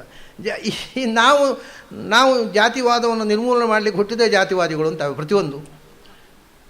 ಅಂದರೆ ಏನು ಹೇಳಿದರೂ ಜನ ಕೇಳ್ತಾರೆ ಅಂತ ನಗೆ ನಾಚಿಕೆ ಬಿಟ್ಟ ಜನ. ನಾವು ಮಾತ್ರ ಜಾತ್ಯತೀತರು. ಏನು ಯಾರು ಜಾತಿ ಅತೀತರಲ್ಲದವರು ಯಾರು? ಪ್ರತಿಯೊಬ್ಬರು ಹಾಗೆ ಹೇಳೋದು. ದುರ್ಯೋಧನ ವಿದುರನನ್ನು ಶೂದ್ರ ಅಂತ ಹೊರಗಿಟ್ಟ. ವೇದವ್ಯಾಸರು ಅರಸೊತ್ತಿಗೆಯಿಂದ ಹೊರಗೆ ಸಮಾಜದಲ್ಲಿ ಬೆಳೆದರೂ ಸಮಾಜ ಅವರನ್ನು ಬ್ರಾಹ್ಮಣ ಅಂತ ಒಪ್ಪಿಕೊಂಡಿತು. ಇದು ನಿಜವಾದ ಬ್ರಾಹ್ಮಣ. ಅವನಲ್ಲಿ ಯಾರಲ್ಲಿ ಆಚಾರ್ಯ ಮಧ್ವರು ಒಂದು ಮಾತು ಹೇಳ್ತಾರೆ, ಯೋನಿ ಭೇದ ಕೃತೋ ಭೇದ ಜ್ಞೇಯ ಔಪಾಧಿಕ ಸ್ವಯಂ ಸ್ವಾಭಾವಿಕೋ ಬ್ರಾಹ್ಮಣಾದಿ ಶಮಾದ್ಯೈರೇವ ಭಿದ್ಯತೆ ಅಂತ. ಈ ಹೊರಗಿನಿಂದ ತಾಯಿ ಯಾವ ಜಾತಿಯವಳು ಯೋನಿ ಭೇದ, ತಾಯಿ ಯಾವ ಜಾತಿಯವಳು ಆ ಜಾತಿ ಅನ್ನುವಂಥದ್ದು it is a social system. Philosophy has nothing to do with it. ಏನು ಅದನ್ನು ಕಣಿಸಬೇಡಿ. ಭಗವಂತನಿಗೆ ಬೇಕಾಗಿರೋದು ನಿಮ್ಮ ಅಂತರಂಗದ ಜಾತಿ. ನಿಮ್ಮಲ್ಲಿ ಶಮದಮಾದಿ ಸಂಪತ್ತಿ ಉಂಟೋ ಇವರೇ ಬ್ರಾಹ್ಮಣ. ಇಲ್ಲ, ಇವನು ಬಾರ್ನಲ್ಲೇ ಇರೋದು 24 ಗಂಟೆ, ತಾಯಿ ಬ್ರಾಹ್ಮಣರವಳು, ಏನು ಬ್ರಾಹ್ಮಣ ಅವ? ಆದ್ದರಿಂದ ತಾಯಿ ಬ್ರಾಹ್ಮಣರಾದ್ದರಿಂದ ಮಗ ಬ್ರಾಹ್ಮಣ ಆಗೋಲ್ಲ. ಅವನಲ್ಲಿ ಬ್ರಾಹ್ಮಣಿಕ ನೇಚರ್ ಇರಬೇಕು. ಶಮದಮಾದಿ ಸಂಪತ್ತಿ ಯಾರಲ್ಲಿದೆಯೋ ಅವನು ಬ್ರಾಹ್ಮಣ, ಅವನ ಅಪ್ಪ ಶೂದ್ರ ಇರಬಹುದು. ಇದು ಪ್ರಾಚೀನರ ಕಲ್ಪನೆ. ತಂದೆ ತಾಯಿಯ ಜಾತಿ ಮಗನಿಗೆ, ಜಾತಿ ಅಂದರೆ ಈ ವರ್ಣ ಸ್ವಭಾವ. ತಂದೆಯ ಸ್ವಭಾವ ಬೇರೆ ಇರ್ಬೋದು, ಮಗನ ಸ್ವಭಾವ ಬೇರೆ ಇರ್ಬೋದು. ತಂದೆ ಶೂದ್ರ ಇರ್ಬೋದು, ಮಗ ಬ್ರಾಹ್ಮಣ ಆಗ್ಬೋದು. ತಂದೆ ಬ್ರಾಹ್ಮಣ ಇರ್ಬೋದು, ಮಗ ಶೂದ್ರ ಆಗ್ಬೋದು. ಅವನ ಕ್ವಾಲಿಟಿಯಿಂದ ಅವನು ಏನು ಒಂದು ತೀರ್ಮಾನ ಆಗ್ಬೋದು. ಅದರಿಂದ ಈಗ ಇದರಾಗೆ ಅದು ತಂದೆ MA ಆದ ಕೂಡಲೇ ಮಗನು ನನ್ನ ಅಪ್ಪ MA ಆದ್ದರಿಂದ ನಾನು MA ಅಂತ ಬರ್ಕೊಳ್ಳಿಕ್ಕಾಗತ್ತಾ? ಇವನು MA ಆಗಬೇಕಾಗತ್ತೆ, ಓದಬೇಕಾಗತ್ತೆ, ಸಾಧಿಸಬೇಕಾಗತ್ತೆ. ಹಾಗೆಯೇ ಬ್ರಾಹ್ಮಣ್ಯದ ಶಮದಮಾದಿ ಸಂಪತ್ತಿ, ಇನ್ನೊಬ್ಬರನ್ನು ಪ್ರೀತಿಸುವುದು, ದ್ವೇಷಿಸದೇ ಇರುವುದು, ಜ್ಞಾನತೃಷೆ, ಇದೆಲ್ಲ ತ್ಯಾಗ ಬುದ್ಧಿ, ಧನದ ಪಿಪಾಸಿ, ಇದೆಲ್ಲ ಕ್ವಾಲಿಟಿ ಯಾರಲ್ಲಿದೆಯೋ ಅವನನ್ನು ಬ್ರಾಹ್ಮಣ ಅಂತ ಹೇಳ್ತಿದ್ರು. ಬ್ರಾಹ್ಮಣರ ಮಕ್ಕಳನ್ನಲ್ಲ. ಅವರಿಗೆ ಸಂಸ್ಥೆಯಲ್ಲಿ ಏನು ಹೆಸರು ಗೊತ್ತಾ? ಬ್ರಾಹ್ಮಣರ, ನಮ್ಮ ಅಪ್ಪ ಬ್ರಾಹ್ಮಣ ಅಂತ ಹೇಳ್ತಾರಲ್ಲ, ಅವರಿಗೆ ಬ್ರಹ್ಮ ಬಂಧುಗಳು ಅಂತ, ರಿಲೇಟೆಡ್ ಟು ಬ್ರಾಹ್ಮಿನ್ಸ್ ಅಷ್ಟೇ. ಬ್ರಾಹ್ಮಣರ ಕುಲದಲ್ಲಿ ಹುಟ್ಟಿದವರು, ದೇ ಆರ್ ನಾಟ್ ಬ್ರಾಹ್ಮಿನ್ಸ್. ಶಾಸ್ತ್ರ ಒಪ್ಪಲ್ಲ. ಅದು ಬ್ರಾಹ್ಮಣಿಕ್ ಕ್ವಾಲಿಟಿ ಇದ್ದವನು ಬ್ರಾಹ್ಮಣ. ವೇದವ್ಯಾಸರಲ್ಲಿ ಪೂರ್ಣ ಪ್ರಮಾಣದಲ್ಲಿತ್ತು, ಸಮಾಜ ಒಪ್ಪಿಕೊಂಡಿತ್ತು. ವಿದುರನಲ್ಲಿಯೂ ಇತ್ತು, ಆದರೆ ರಾಜಕೀಯ ಒಪ್ಪಿಕೊಳ್ಳಿಲ್ಲ. ಅರಮನೆಯ ಕೆಲಸದವಳ ಮಗ ಅಂತ ಅವ್ರನ್ನ ಹೊರಗಿಟ್ಟರು. ಇವತ್ತೂ ನಡೆಯುವುದಿದೆ. ಅದರಿಂದ ಇವತ್ತು ಜಾತಿವಾದವನ್ನು ಮುಂದಿಟ್ಟುಕೊಂಡು, ಜಾತಿವಾದವನ್ನೇ ಮುಂದಿಟ್ಟುಕೊಂಡು ನಾವು ಜಗತ್ತಿನ ಸರ್ವಶ್ರೇಷ್ಠ ಜಾತ್ಯತೀತರು ಅಂತ ಹೇಳುವವರಿಂದ ಜಾತಿ ಉಳಿದಿರೋದು. ಯಾರು ಜಾತ್ಯತೀತರು ಅಂತ ಬೊಗಳ್ತಾರೆ ಅವರಿಂದಲೇ ಜಾತಿ ಉಳಿದಿರುವುದು ಈ ದೇಶದಲ್ಲಿ. ಈ ದೇಶದ ಎಲ್ಲ ಅನಿಷ್ಟಗಳಿಗೆ ಕಾರಣ ಈ ಜಾತಿವಾದಿಗಳು. ಜಾತ್ಯತೀತರು ಅಂತ ಎಕ್ಸ್ಪೋಸ್ ಮಾಡಿಕೊಂಡು ಒಳಗಿಂದ ಜಾತಿಯನ್ನು ಪೋಷಣೆ ಮಾಡುವ ಜನರನ್ನು ವಂಚನೆ ಮಾಡ್ತಕ್ಕ ದುರ್ಯೋಧನನಿಂದ ಪ್ರಾರಂಭ ಆದದ್ದಿದು. ದುರ್ಯೋಧನ ಅಲ್ಲದೇ ಇರ್ತಿದ್ದರೆ ವಿದುರ ಶ್ರೇಷ್ಠ ಬ್ರಾಹ್ಮಣ ಆಗ್ತಿದ್ದ. ಯಾಕೆಂದರೆ ಕೃಷ್ಣನ ಸಮ್ಮತಿ ಅದು. ಕೃಷ್ಣ ಹೋದ ಸಂಧಾನಕ್ಕೆ ಅಂತ ಹೋದರೆ ದುರ್ಯೋಧನ ಮನೆಯಲ್ಲಿ ವ್ಯವಸ್ಥೆ ಮಾಡಿದ್ದ. ಧೃತರಾಷ್ಟ್ರ ಅರಮನೆಯಲ್ಲಿ ಊಟದ ವ್ಯವಸ್ಥೆ ಮಾಡಿದ್ದ. ನಾ ಇರೋಲ್ಲ ಅಂದ. ಯಾಕಪ್ಪ ನಮ್ಮ ಮನೆಯಲ್ಲಿ ಯಾಕೆ ಇರೋಲ್ಲ? ಕೃಷ್ಣ ಏನು ಉತ್ತರ ಕೊಟ್ಟ? ಸಂಪ್ರೀತಿ ಭೋಜ್ಯಾನಿ ಅನ್ನಾನಿ ಅಪದ್ ಭೋಜ್ಯಾನಿ ವಾ ಪುನಃ ನ ಚ ಸಂಪ್ರೀಯಸೆ ರಾಜನ್ ನ ಚೈವ ಅಪದ್ಗತಾ ವಯಂ. ನಿನ್ನ ಮನೆಯಲ್ಲಿ ನಾನು ಇರುವುದಕ್ಕೆ ಒಂದು ಕಾರಣ ಏನು ಅಂದರೆ ನಾನು ಪಾಂಡವರ ರಾಜದೂತನಾಗಿ ಬಂದವ. ನಿನ್ನ ಮನೆಯಲ್ಲಿ ಉಳ್ಕೊಂಡು ನಿನ್ನನ್ನು ಊಟ ಮಾಡಿದ ನನ್ನ ತಲೆ ತಿರುಗಿಬಿಟ್ರೆ ಕಾನೂನಿನ ಪ್ರಕಾರ ನಿನ್ನ ಮನೆಯ ಅತಿಥಿಯಾಗಿ ನಾನು ಇರಬಾರದು. ಎರಡನೇದ್ದು ನಾವು ಸಂಬಂಧಿ, ಹತ್ತಿರದ ಸಂಬಂಧಿ. ದುರ್ಯೋಧನನ ಮಗಳು ಲಕ್ಷಣೆ, ಕೃಷ್ಣನ ಮಗ ಸಾಂಬನ ಹೆಂಡತಿ, ಬೀಗರು, ಭಾಳ ಹತ್ತಿರದ ಬೀಗರು. ಕೃಷ್ಣನ ಮಗ ದುರ್ಯೋಧನ ಮಗಳು ಗಂಡ ಹೆಂಡತಿ. ಇದಕ್ಕಿಂತ ಹತ್ತಿರದ ಸಂಬಂಧ ಬೇಕಾ? ನಾನು ಸಂಬಂಧಿ ಅಲ್ವಾ? ನಿನಗೆ ಪಾಂಡವರು ಮಾತ್ರ ಸಂಬಂಧಿಗಳ, ನಾನು ಸಂಬಂಧಿ ಅಲ್ವಾ? ನನ್ನ ಮನೆಯಲ್ಲಿ ಯಾಕೆ ಇರೋಲ್ಲ ಅಂತ ಕೇಳಿದಾಗ ಕೃಷ್ಣ ಏನು ಹೇಳಿದ್ದು ಗೊತ್ತಾ? ನಾನು ಸಂಬಂಧಿಯಾಗಿ ಬಂದದ್ದಲ್ಲ, ಬೀಗನಾಗಿ ನಿನ್ನ ಮನೆಗೆ ಬಂದದ್ದಲ್ಲ, ಮತ್ತು ನಾನು ರಾಜದೂತನಾಗಿ ಬಂದದ್ದು. ಎರಡನೇದ್ದು, ನೀನು ಸಂಬಂಧಿ ಇರ್ಬೋದು ಅಲ್ಲದೇ ಇರ್ಬೋದು, ಅದು ಬೇರೆ. ಇನ್ನೊಬ್ಬರ ಮನೆ ಊಟಕ್ಕೆ ಹೋಗೋದು ಹೌದಲ್ವ? ಈಗ ನಾನು ನಿನ್ನ ಮನೆಗೆ ಬರೋದು ಅಂದರೆ ಇನ್ನೊಬ್ಬರ ಮನೆಗೆ ಊಟಕ್ಕೆ ಹೋದಾಗೆ. ಇನ್ನೊಬ್ಬರ ಮನೆಗೆ ಯಾಕೆ ಊಟಕ್ಕೆ ಹೋಗೋದು? What is the reason? ಕೃಷ್ಣನ ಅನಾಲಿಸಿಸ್ ನೋಡಿ. ಎರಡೇ ಕಾರಣದಿಂದ ನಾವು ಇನ್ನೊಬ್ಬರ ಮನೆಯಲ್ಲಿ ಊಟ ಮಾಡ್ತೇವೆ. ಸಂಪ್ರೀತಿ ಭೋಜ್ಯಾನಿ ಅನ್ನಾನಿ, ಪ್ರೀತಿಯಿಂದ ಕರೆದ್ರು ಅಂತ ಅವ್ರ ಮನೆಗೆ ಹೋಗ್ತೇವೆ. ಅಯ್ಯೋ, ಆ ಪ್ರೀತಿ ಹೇಗೆ ನಿರಾಕರಣೆ ಮಾಡೋದು? ಅಷ್ಟು ಪ್ರೀತಿಯಿಂದ ಕರೆದಿದ್ದಾರಪ್ಪ, ಅವ್ರ ಮನೆಗೆ ಹೋಗಬೇಕು. ಒಂದೋ ಪ್ರೀತಿಗೋಸ್ಕರ ಇನ್ನೊಬ್ಬರ ಮನೆಗೆ ಹೋಗ್ತೇವೆ. ಎರಡನೇದು ಅಂದರೆ ಆಪದ್ ಭೋಜ್ಯಾನಿ, ಮನೆಯಲ್ಲಿ ಅಕ್ಕಿ ಇಲ್ದಿದ್ರೆ ಇನ್ನೊಬ್ಬರ ಮನೆಗೆ ಹೋಗ್ತೇವೆ. ಎರಡೇ ಕಾರಣ. ಒಂದೋ ಪ್ರೀತಿಗೋಸ್ಕರ, ಇಲ್ಲ ಮನೆಯಲ್ಲಿ ಅಡುಗೆ ಮಾಡಲಿಕ್ಕೆ ಅಕ್ಕಿ ಇಲ್ಲ, ಹಾಗಾದ್ರೆ ಇವತ್ತು ಯಾರ ಮನೆಯಲ್ಲಿ ವಿಶೇಷ ಅಂತ ನೋಡುವುದೇ, ಯಾಕೆಂದ್ರೆ ನಮ್ಮ ಮನೆಯಲ್ಲಿ ಇಲ್ಲ. ಕೃಷ್ಣ ಹೇಳ್ತಾನೆ, ಈ ಎರಡರಲ್ಲಿ ನಾನು ನಿನ್ನ ಮನೆಗೆ ಯಾವ ಕಾರಣದಿಂದ ಬರಬೇಕು? ನಚ ಸಂಪ್ರಿಯಸೇ ರಾಜನ್ ನಚೈವ ಅಪದ್ಗತಾ ವಯಂ. ಕೃಷ್ಣ ಮಾತ್ರ ಹೀಗೆ ಮಾತಾಡುವ ಧೈರ್ಯ ಇದ್ದ ಮಹಾಪುರುಷ. ನೀನು ಪ್ರೀತಿಯಿಂದ ಕರೀತಾ ಇಲ್ಲ, ನಾನು ಊಟಕ್ಕಿಲ್ಲದೆ ಬರಲಿಲ್ಲ, ಅದನ್ನೇ ಬರೋಲ್ಲ. ಅದ್ಭುತ ಅದು ಕೃಷ್ಣನ ಮಾತು ಅಂದರೆ ಹೀಗೆ. ಅವನು ಎಲ್ಲಿ ಹೋದ? ವಿದುರನ ಮನೆಗೆ ಹೋದ. ಅವನು ಕರೀಲಿಲ್ಲ, ವಿದುರನ ಮನೆಗೆ ಹೋದ. ಯಾರಾದರೂ ಪಂಡಿತರ ಕೇಳಿ ಹೇ ಅವನು ಅಡಿಗೆ ಭಟ್ರನ್ನು ಕರ್ಕೊಂಡು ಹೋಗಿದ್ದ, ಹಾಗೆ ಹೋಗಿಲ್ಲ ಅಂತಾರೆ. ಇದ್ರ ಮನೇಲಿ ಯಾಕೆ ಊಟ ಮಾಡೋದು, ಭಾರಿ ಪಚೀತಿ, ಅಯ್ಯೋ ಅಡಿಗೆ ಭಟ್ರನ್ನು ಕರ್ಕೊಂಡು ಹೋಗಿರ್ಬೇಕು ರೀ, ಹಾಗೆ ಹೋಗಿರ್ಲಿಕ್ಕಿಲ್ಲ ಕೃಷ್ಣ, ಅವನಿಗೆ ಅಷ್ಟು ಬುದ್ಧಿ ಇಲ್ವಾ? ಇದೇ ನಮ್ಮ ಕಷ್ಟ. ಕೃಷ್ಣನಿಗೆ ವಿದುರ ಬ್ರಾಹ್ಮಣ, ಶೂದ್ರ ಅಲ್ಲ. ಯಾಕೆಂದರೆ ಅವನು ಜ್ಞಾನಿ. ಜ್ಞಾನ ಎಲ್ಲಿದೆ ಅದು ಕೃಷ್ಣನಿಗೆ ಪ್ರಿಯ. ಅವನು ವಿದುರನಲ್ಲಿ ಶಮದಮಾದಿ ಸಂಪತ್ತಿ, ಇವರಲ್ಲಿ ತಾಮಸ ಇದ್ದರೆ ಅವನು ಶುದ್ಧ ಸಾತ್ವಿಕ ಮೂರ್ತಿ. ಅವನ ಮನೆ ಕೃಷ್ಣ ಮತ್ತೆ ಕೂಡ ಪಾಂಡವರು ರಾಜ್ಯಭಾರ ಮಾಡ್ತಾ ಇದ್ದಾಗ ಕೂಡ ಅಲ್ಲಿಗೆ ಬಂದರೆ ವಾಸ್ತವ್ಯ ಮಾಡ್ತಾ ಇದ್ದದ್ದು ವಿದುರನ ಮನೆಯಲ್ಲಿ. ಆದರೆ ಕೃಷ್ಣ ರಿಕಗ್ನೈಸ್ ಮಾಡಿದ್ದು ಜ್ಞಾನವನ್ನು, ಇವರ ಸಂಪತ್ತನ್ನಲ್ಲ, ಇವರ ಅಧಿಕಾರವನ್ನಲ್ಲ. ನಿಜವಾದ ಜಾತ್ಯತೀತ ಕೃಷ್ಣ ಒಬ್ಬನೇ. ನಮ್ಮ ಇತಿಹಾಸದಲ್ಲಿ ಕಾಣುವುದು ಕೃಷ್ಣ ಒಬ್ಬನೇ ಜಾತ್ಯತೀತವಾಗಿ ಜ್ಞಾನವನ್ನು, ಸಜ್ಜನಿಕೆಯನ್ನು ಪ್ರೀತಿಸಿದವನು. ಅವನು ಹೋಗಿ ವಿದುರನ ಮನೆಯಲ್ಲಿ ಕೂತ. ಕುಂತಿ 14 ತಮ್ಮ ಮಕ್ಕಳು ವನವಾಸ 12 ವರ್ಷ, 1 ವರ್ಷ ಅಜ್ಞಾತವಾಸ ಮುಗಿಯುವ ತನಕ ವಿದುರನ ಮನೆಯಲ್ಲಿದ್ದರು. ಅದು ಕಾರಣ ಉಂಟು. ಏನೊಂದು, ವಿದುರನ ಹೆಂಡತಿ ಆರುಣಿ ಅಂತ. ಅವಳು ಯಾರು? ಶೂರಸೇನನು, ವಸುದೇವನ ತಂಗಿ, ಕುಂತಿಯ ತಂಗಿ ಆರುಣಿ. ಅವಳು ಮನೆಗೆ ಹೋಗಿ ಕೂತ್ಕೊಂಡ. ಎಲ್ಲ ಅಕ್ಕ ತಂಗಿಯರವರು. ಪಾಂಡುವಿಗೆ ಕುಂತಿ ಮದುವೆ ಆದಲು, ವಿದುರನಿಗೆ ಆರುಣಿ ಮದುವೆ ಆದಲು. ಆರುಣಿ ಕುಂತಿಯ ತಂಗಿ. ಶೂರಾತ್ ಶೂದ್ರ್ಯಾಂ ಜಾತಾಂ ಪ್ರಾವಹದ್ ಆರುಣೀಂ ಗುಣಾಢ್ಯಾಂ ಸಹ. ಹೀಗೆ ವಾಸ್ತವಿಕವಾಗಿ ವಿದುರ ಬ್ರಾಹ್ಮಣ ಆಗಬೇಕಿತ್ತು. ಆದರೆ ಅವನು ಅರಮನೆ ಸೇರಿಕೊಂಡದ್ರಿಂದ ರಾಜಕಾರಣಿಗಳು ಅವನು ಶೂದ್ರ ಮಾಡಿದರು. ಶೂದ್ರ ಮಾಡಿ ತಾವು ಜಾತ್ಯತೀತರು ಅಂತ ಬೋರ್ಡ್ ಹಾಕ್ಕೊಂಡು ಕೂತ್ಬಿಟ್ರು. ಇವರು ಸಮಾಜ ವೇದವ್ಯಾಸರು ಶೂದ್ರ ಆಗಬೇಕಿತ್ತು. ಇವತ್ತಿನ ಜಾತಿ ಪದ್ಧತಿ ಪ್ರಕಾರ ಅವರನ್ನು ನಮ್ಮ ಇಡೀ ಬ್ರಾಹ್ಮಣ ಸಮಾಜದ ಮೂಲಪುರುಷ. ಅದಕ್ಕೆ ಒಂದು ಅದ್ಭುತವಾದ ಕಾರಣ ಏನು ಗೊತ್ತಾ? ವೇದವ್ಯಾಸರೇ ತನ್ನ ಬಗ್ಗೆ ಹೇಳಿಕೊಂಡ ಒಂದು ಮಾತನ್ನು ನಾನು ಈ ಸಂದರ್ಭದಲ್ಲಿ, ವೇದವ್ಯಾಸ ಅವತಾರದ ಅತ್ಯಂತ ಮಹತ್ವದ ಸಂಗತಿ ಅಂದರೆ ಪದ್ಮಪುರಾಣದಲ್ಲಿ ವೇದವ್ಯಾಸರು ತನ್ನ ಬಗ್ಗೆ ಒಂದು ಮಾತು ಹೇಳ್ಕೊತಾರೆ. ನಮ್ಮ ಎಲ್ಲರ ಕಣ್ಣು ತೆರೆಸುವಂಥ ಮಾತದು. ಏನು ಅಂದರೆ, ಕಾನೀನೋಹಂ, ಅಪ್ಪ ನಾನು ಯಾರು? ಮದುವೆಯಾಗದ ಹುಡುಗಿಯಲ್ಲಿ ಹುಟ್ಟಿದವ. ಸತ್ಯವತಿ ಮದುವೆ ಆಗೋ ಮುಂಚೆ ಹುಟ್ಟಿದ್ದಲ್ವ. ನಾನು ಕಾನೀನ, ವರ್ಜಿನ್ ಲೇಡಿ ಅವಳು. ನಾನು ಕನ್ಯಾಸುತ, ಮದುವೆಯಾಗದ ಹುಡುಗಿಯಲ್ಲಿ ಹುಟ್ಟಿದವ. ಒಂದು ಡಿಸ್ಕ್ವಾಲಿಫಿಕೇಷನ್ ಆಯಿತಾ ಅಡ್ಡ ಪಂಕ್ತಿಗೆ. ಮದುವೆ ಆಗದ ಹುಡುಗಿಯಲ್ಲಿ ಹುಟ್ಟಿದವನು. ಎರಡನೇ, ನನ್ನ ಮಕ್ಕಳು ಧೃತರಾಷ್ಟ್ರ, ಪಾಂಡು. ಅವರು ಯಾರು? ಗೋಳಕರು. ಅಂದರೆ ಗೋಳಕರು ಅಂತಂದರೆ ವಿಧವೆಯ ಮಕ್ಕಳು, ಹೌದಲ್ವಾ? ವಿಚಿತ್ರ ವೀರ್ಯ ಸತ್ತ ಮೇಲೆ ಅಂಬಾಲಿಕೆಯಲ್ಲಿ ಹುಟ್ಟಿದವರು ವಿಧವಾ ಪುತ್ರರು. ನಾನು ಕನ್ಯಾಪುತ್ರ, ನನ್ನ ಮಕ್ಕಳು ವಿಧವಾ ಪುತ್ರರು. ನನ್ನ ಮೊಮ್ಮಕ್ಕಳು ಅವರು ಕುಂಡರು ಅಂದರೆ ಅಮೃತೆ ಜಾರಜ, ಗಂಡ ಇರುವಂತೆಯೇ ಪರಪುರುಷರು ಹುಟ್ಟಿದವರು. ಅಂದರೆ ಪಾಂಡು ಇದ್ದ ಹಾಗೆ ಧರ್ಮ, ವಾಯು. ಸೊ ಅವರು ಕುಂಡರು. 3 ತಲೆಮಾರು ಅನೈತಿಕ ಸಂತ. ಇದು ವ್ಯಾಸರ ಹೇಳಿಕೊಳ್ಳುವ ಮಾತು. ನಾನು ಕನ್ಯಾಪುತ್ರ. ಶುದ್ಧನಾಗದ ವ್ಯಕ್ತಿಗೆ ಹೀಗೆ ತನ್ನ ವೀಕ್ನೆಸ್ಸನ್ನು ಹೇಳಿಕೊಳ್ಳುವ ಧೈರ್ಯ ಬರೋಲ್ಲ. ಅವರು ಹೇಳ್ತಾರೆ, ನಾನು ಕನ್ಯಾಪುತ್ರ, ನನ್ನ ಮಕ್ಕಳು ವಿಧವಾ ಪುತ್ರರು, ನನ್ನ ಮೊಮ್ಮಕ್ಕಳು ಕುಂಡರು. ಅಂದರೆ ಪತಿ ಇದ್ದ ಹಾಗೆ ಪರಪುರುಷರಿಂದ ಹುಟ್ಟಿದವರು. 3 ತಲೆಮಾರು ಅನೈತಿಕ ಸಂತಾನ. ಆದರೆ ಈ ದೇಶದ ಸಂಸ್ಕೃತಿಯನ್ನು ಪ್ರತಿನಿಧಿಸುವ ಸಂತಾನ ಇದು. ಶುದ್ಧ ಮಕ್ಕಳು, ಶುದ್ಧ, ಅತ್ಯಂತ ಶುದ್ಧ ಕೌರವ. ಆದರೆ ಅವನು ಈ ದೇಶದ ಸಂಸ್ಕೃತಿ ಪ್ರತಿನಿಧಿಸುವವನಲ್ಲ. ಆದ್ದರಿಂದ ಮಡಿವಂತಿಕೆ ದೇಶದ ಸಂಸ್ಕೃತಿಯನ್ನು ತೀರ್ಮಾನಿಸುವುದಿಲ್ಲ. ಧರ್ಮಸ್ಯ ಸೂಕ್ಷ್ಮಾಗತಿ. ನೀವು ತಿಳ್ಕೊಂಡಂತೆ ಧರ್ಮ ಎಕ್ಸ್ಟರ್ನಲ್ ಅಲ್ಲ, ಅದು ಅಂತರಂಗದ ರಹಸ್ಯ ಅಂತ ಘೋಷಣೆ ಮಾಡಿ. ನಮಗೆಲ್ಲ ಹೊರ ನೋಟಕ್ಕೆ ಕಾಣುವುದು ಧರ್ಮ. ಅದರ ಪ್ರಕಾರ ಆಗಿದ್ದರೆ ಇವತ್ತಿನ ಧರ್ಮಶಾಸ್ತ್ರ ಪಂಡಿತರ ಪ್ರಕಾರ ಶ್ರೇಷ್ಠ ವ್ಯಕ್ತಿ ಯಾರು? ದುರ್ಯೋಧನ. ಯಾಕೆಂದರೆ ನಿಜವಾದ ತಂದೆಗೆ ನಿಜವಾದ ತಾಯಿಯಿಂದ ನಿಜವಾಗಿ ಹುಟ್ಟಿದವ. ಇವರು ಯಾರೂ ಅಲ್ಲ.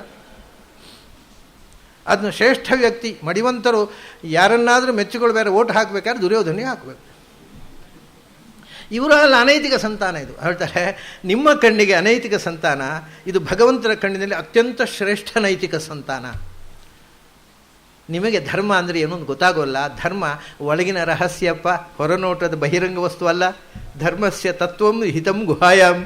ಎಷ್ಟು ಎಚ್ಚರ ಕೊಟ್ಟಿದ್ದಾರೆ ಪ್ರಾಚೀನರು. ಜಾತಿ ಪದ್ಧತಿ, ವರ್ಣ ಪದ್ಧತಿ, ಇದರ ಬಗ್ಗೆ ಎಷ್ಟು ಎಚ್ಚರ ಕೊಟ್ಟಿದ್ದಾರೆ. ಅದನ್ನು ಬ್ಲೈಂಡಾಗಿ ಫಾಲೋ ಮಾಡುವಂತ ಹೇಳಲಿಲ್ಲ. ಶೂದ್ರನನ್ನು ತಿರಸ್ಕಾರ ಮಾಡುವಂತ ಹೇಳಲಿಲ್ಲ. ಯಾಕೆಂದರೆ ಅವ್ರ ಹೆಸರೇ ಶೂದ್ರ ಅಂತ ಕೊಟ್ಟದ್ದು. ಶೂದ್ರ ಅಂದರೆ ಏನು? ನಾನು ಹೇಳಿದ್ದೀನಿ, ಸೇವಾ ಧರ್ಮ ಯಾರು ಮಾಡ್ತಾನೋ ಅವನು ಮನುಷ್ಯ ಅಂತ. ದೇವರು ಮೆಚ್ಚಬೇಕಾಗಿದ್ದರೆ ನೀನು ಸೇವಾ ಮಾಡು, ಶುಶ್ರೂಷ ಮಾಡು. ಶೂದ್ರ ಶುಶ್ರೂಷ ಮಾಡಬೇಕು, ಅದು ಮನುಷ್ಯ ಧರ್ಮ. ಅದು ಬರೀ ಶೂದ್ರ ಧರ್ಮ ಅಲ್ಲ. ಶುಶ್ರೂಷ ಯಾರು ಮಾಡೋಲ್ಲ ಅವನು ಭಗವಂತನ ಹತ್ರ ಹೋಗುವುದಿಲ್ಲ. ಬ್ರಾಹ್ಮಣನಾದರೂ ಶುಶ್ರೂಷೆ ಮಾಡಬೇಕು, ಕ್ಷತ್ರಿಯ ಆದರೂ ಶುಶ್ರೂಷೆ ಮಾಡಬೇಕು, ವೈಶ್ಯನಾದರೂ ಶುಶ್ರೂಷೆ ಮಾಡಬೇಕು. ಶೂದ್ರನಿಗೆ ಅದು ಎಕ್ಸ್ಕ್ಲೂಸಿವ್ ಕ್ವಾಲಿಟಿ. ಯಾಕೆ ಅಂದರೆ ಶೂದ್ರ ಏನು ಗೊತ್ತಾ? ಶುಚಾದ್ರವತಿ, ಇನ್ನೊಬ್ಬರ ಕಷ್ಟಕ್ಕೆ ಕರಗುವವನು. ಶೂದ್ರ. Every human being must be a Shudra. If he is not a Shudra, he is not a human being. ಅವನು ಶೂದ್ರ ಅಂದರೆ ಇನ್ನೊಬ್ಬರ ದುಃಖಕ್ಕೆ ಕರಗು. ಮನುಷ್ಯ ಮಾತ್ರಕ್ಕೆ ಹೇಳಿದ ಧರ್ಮ ಅದು.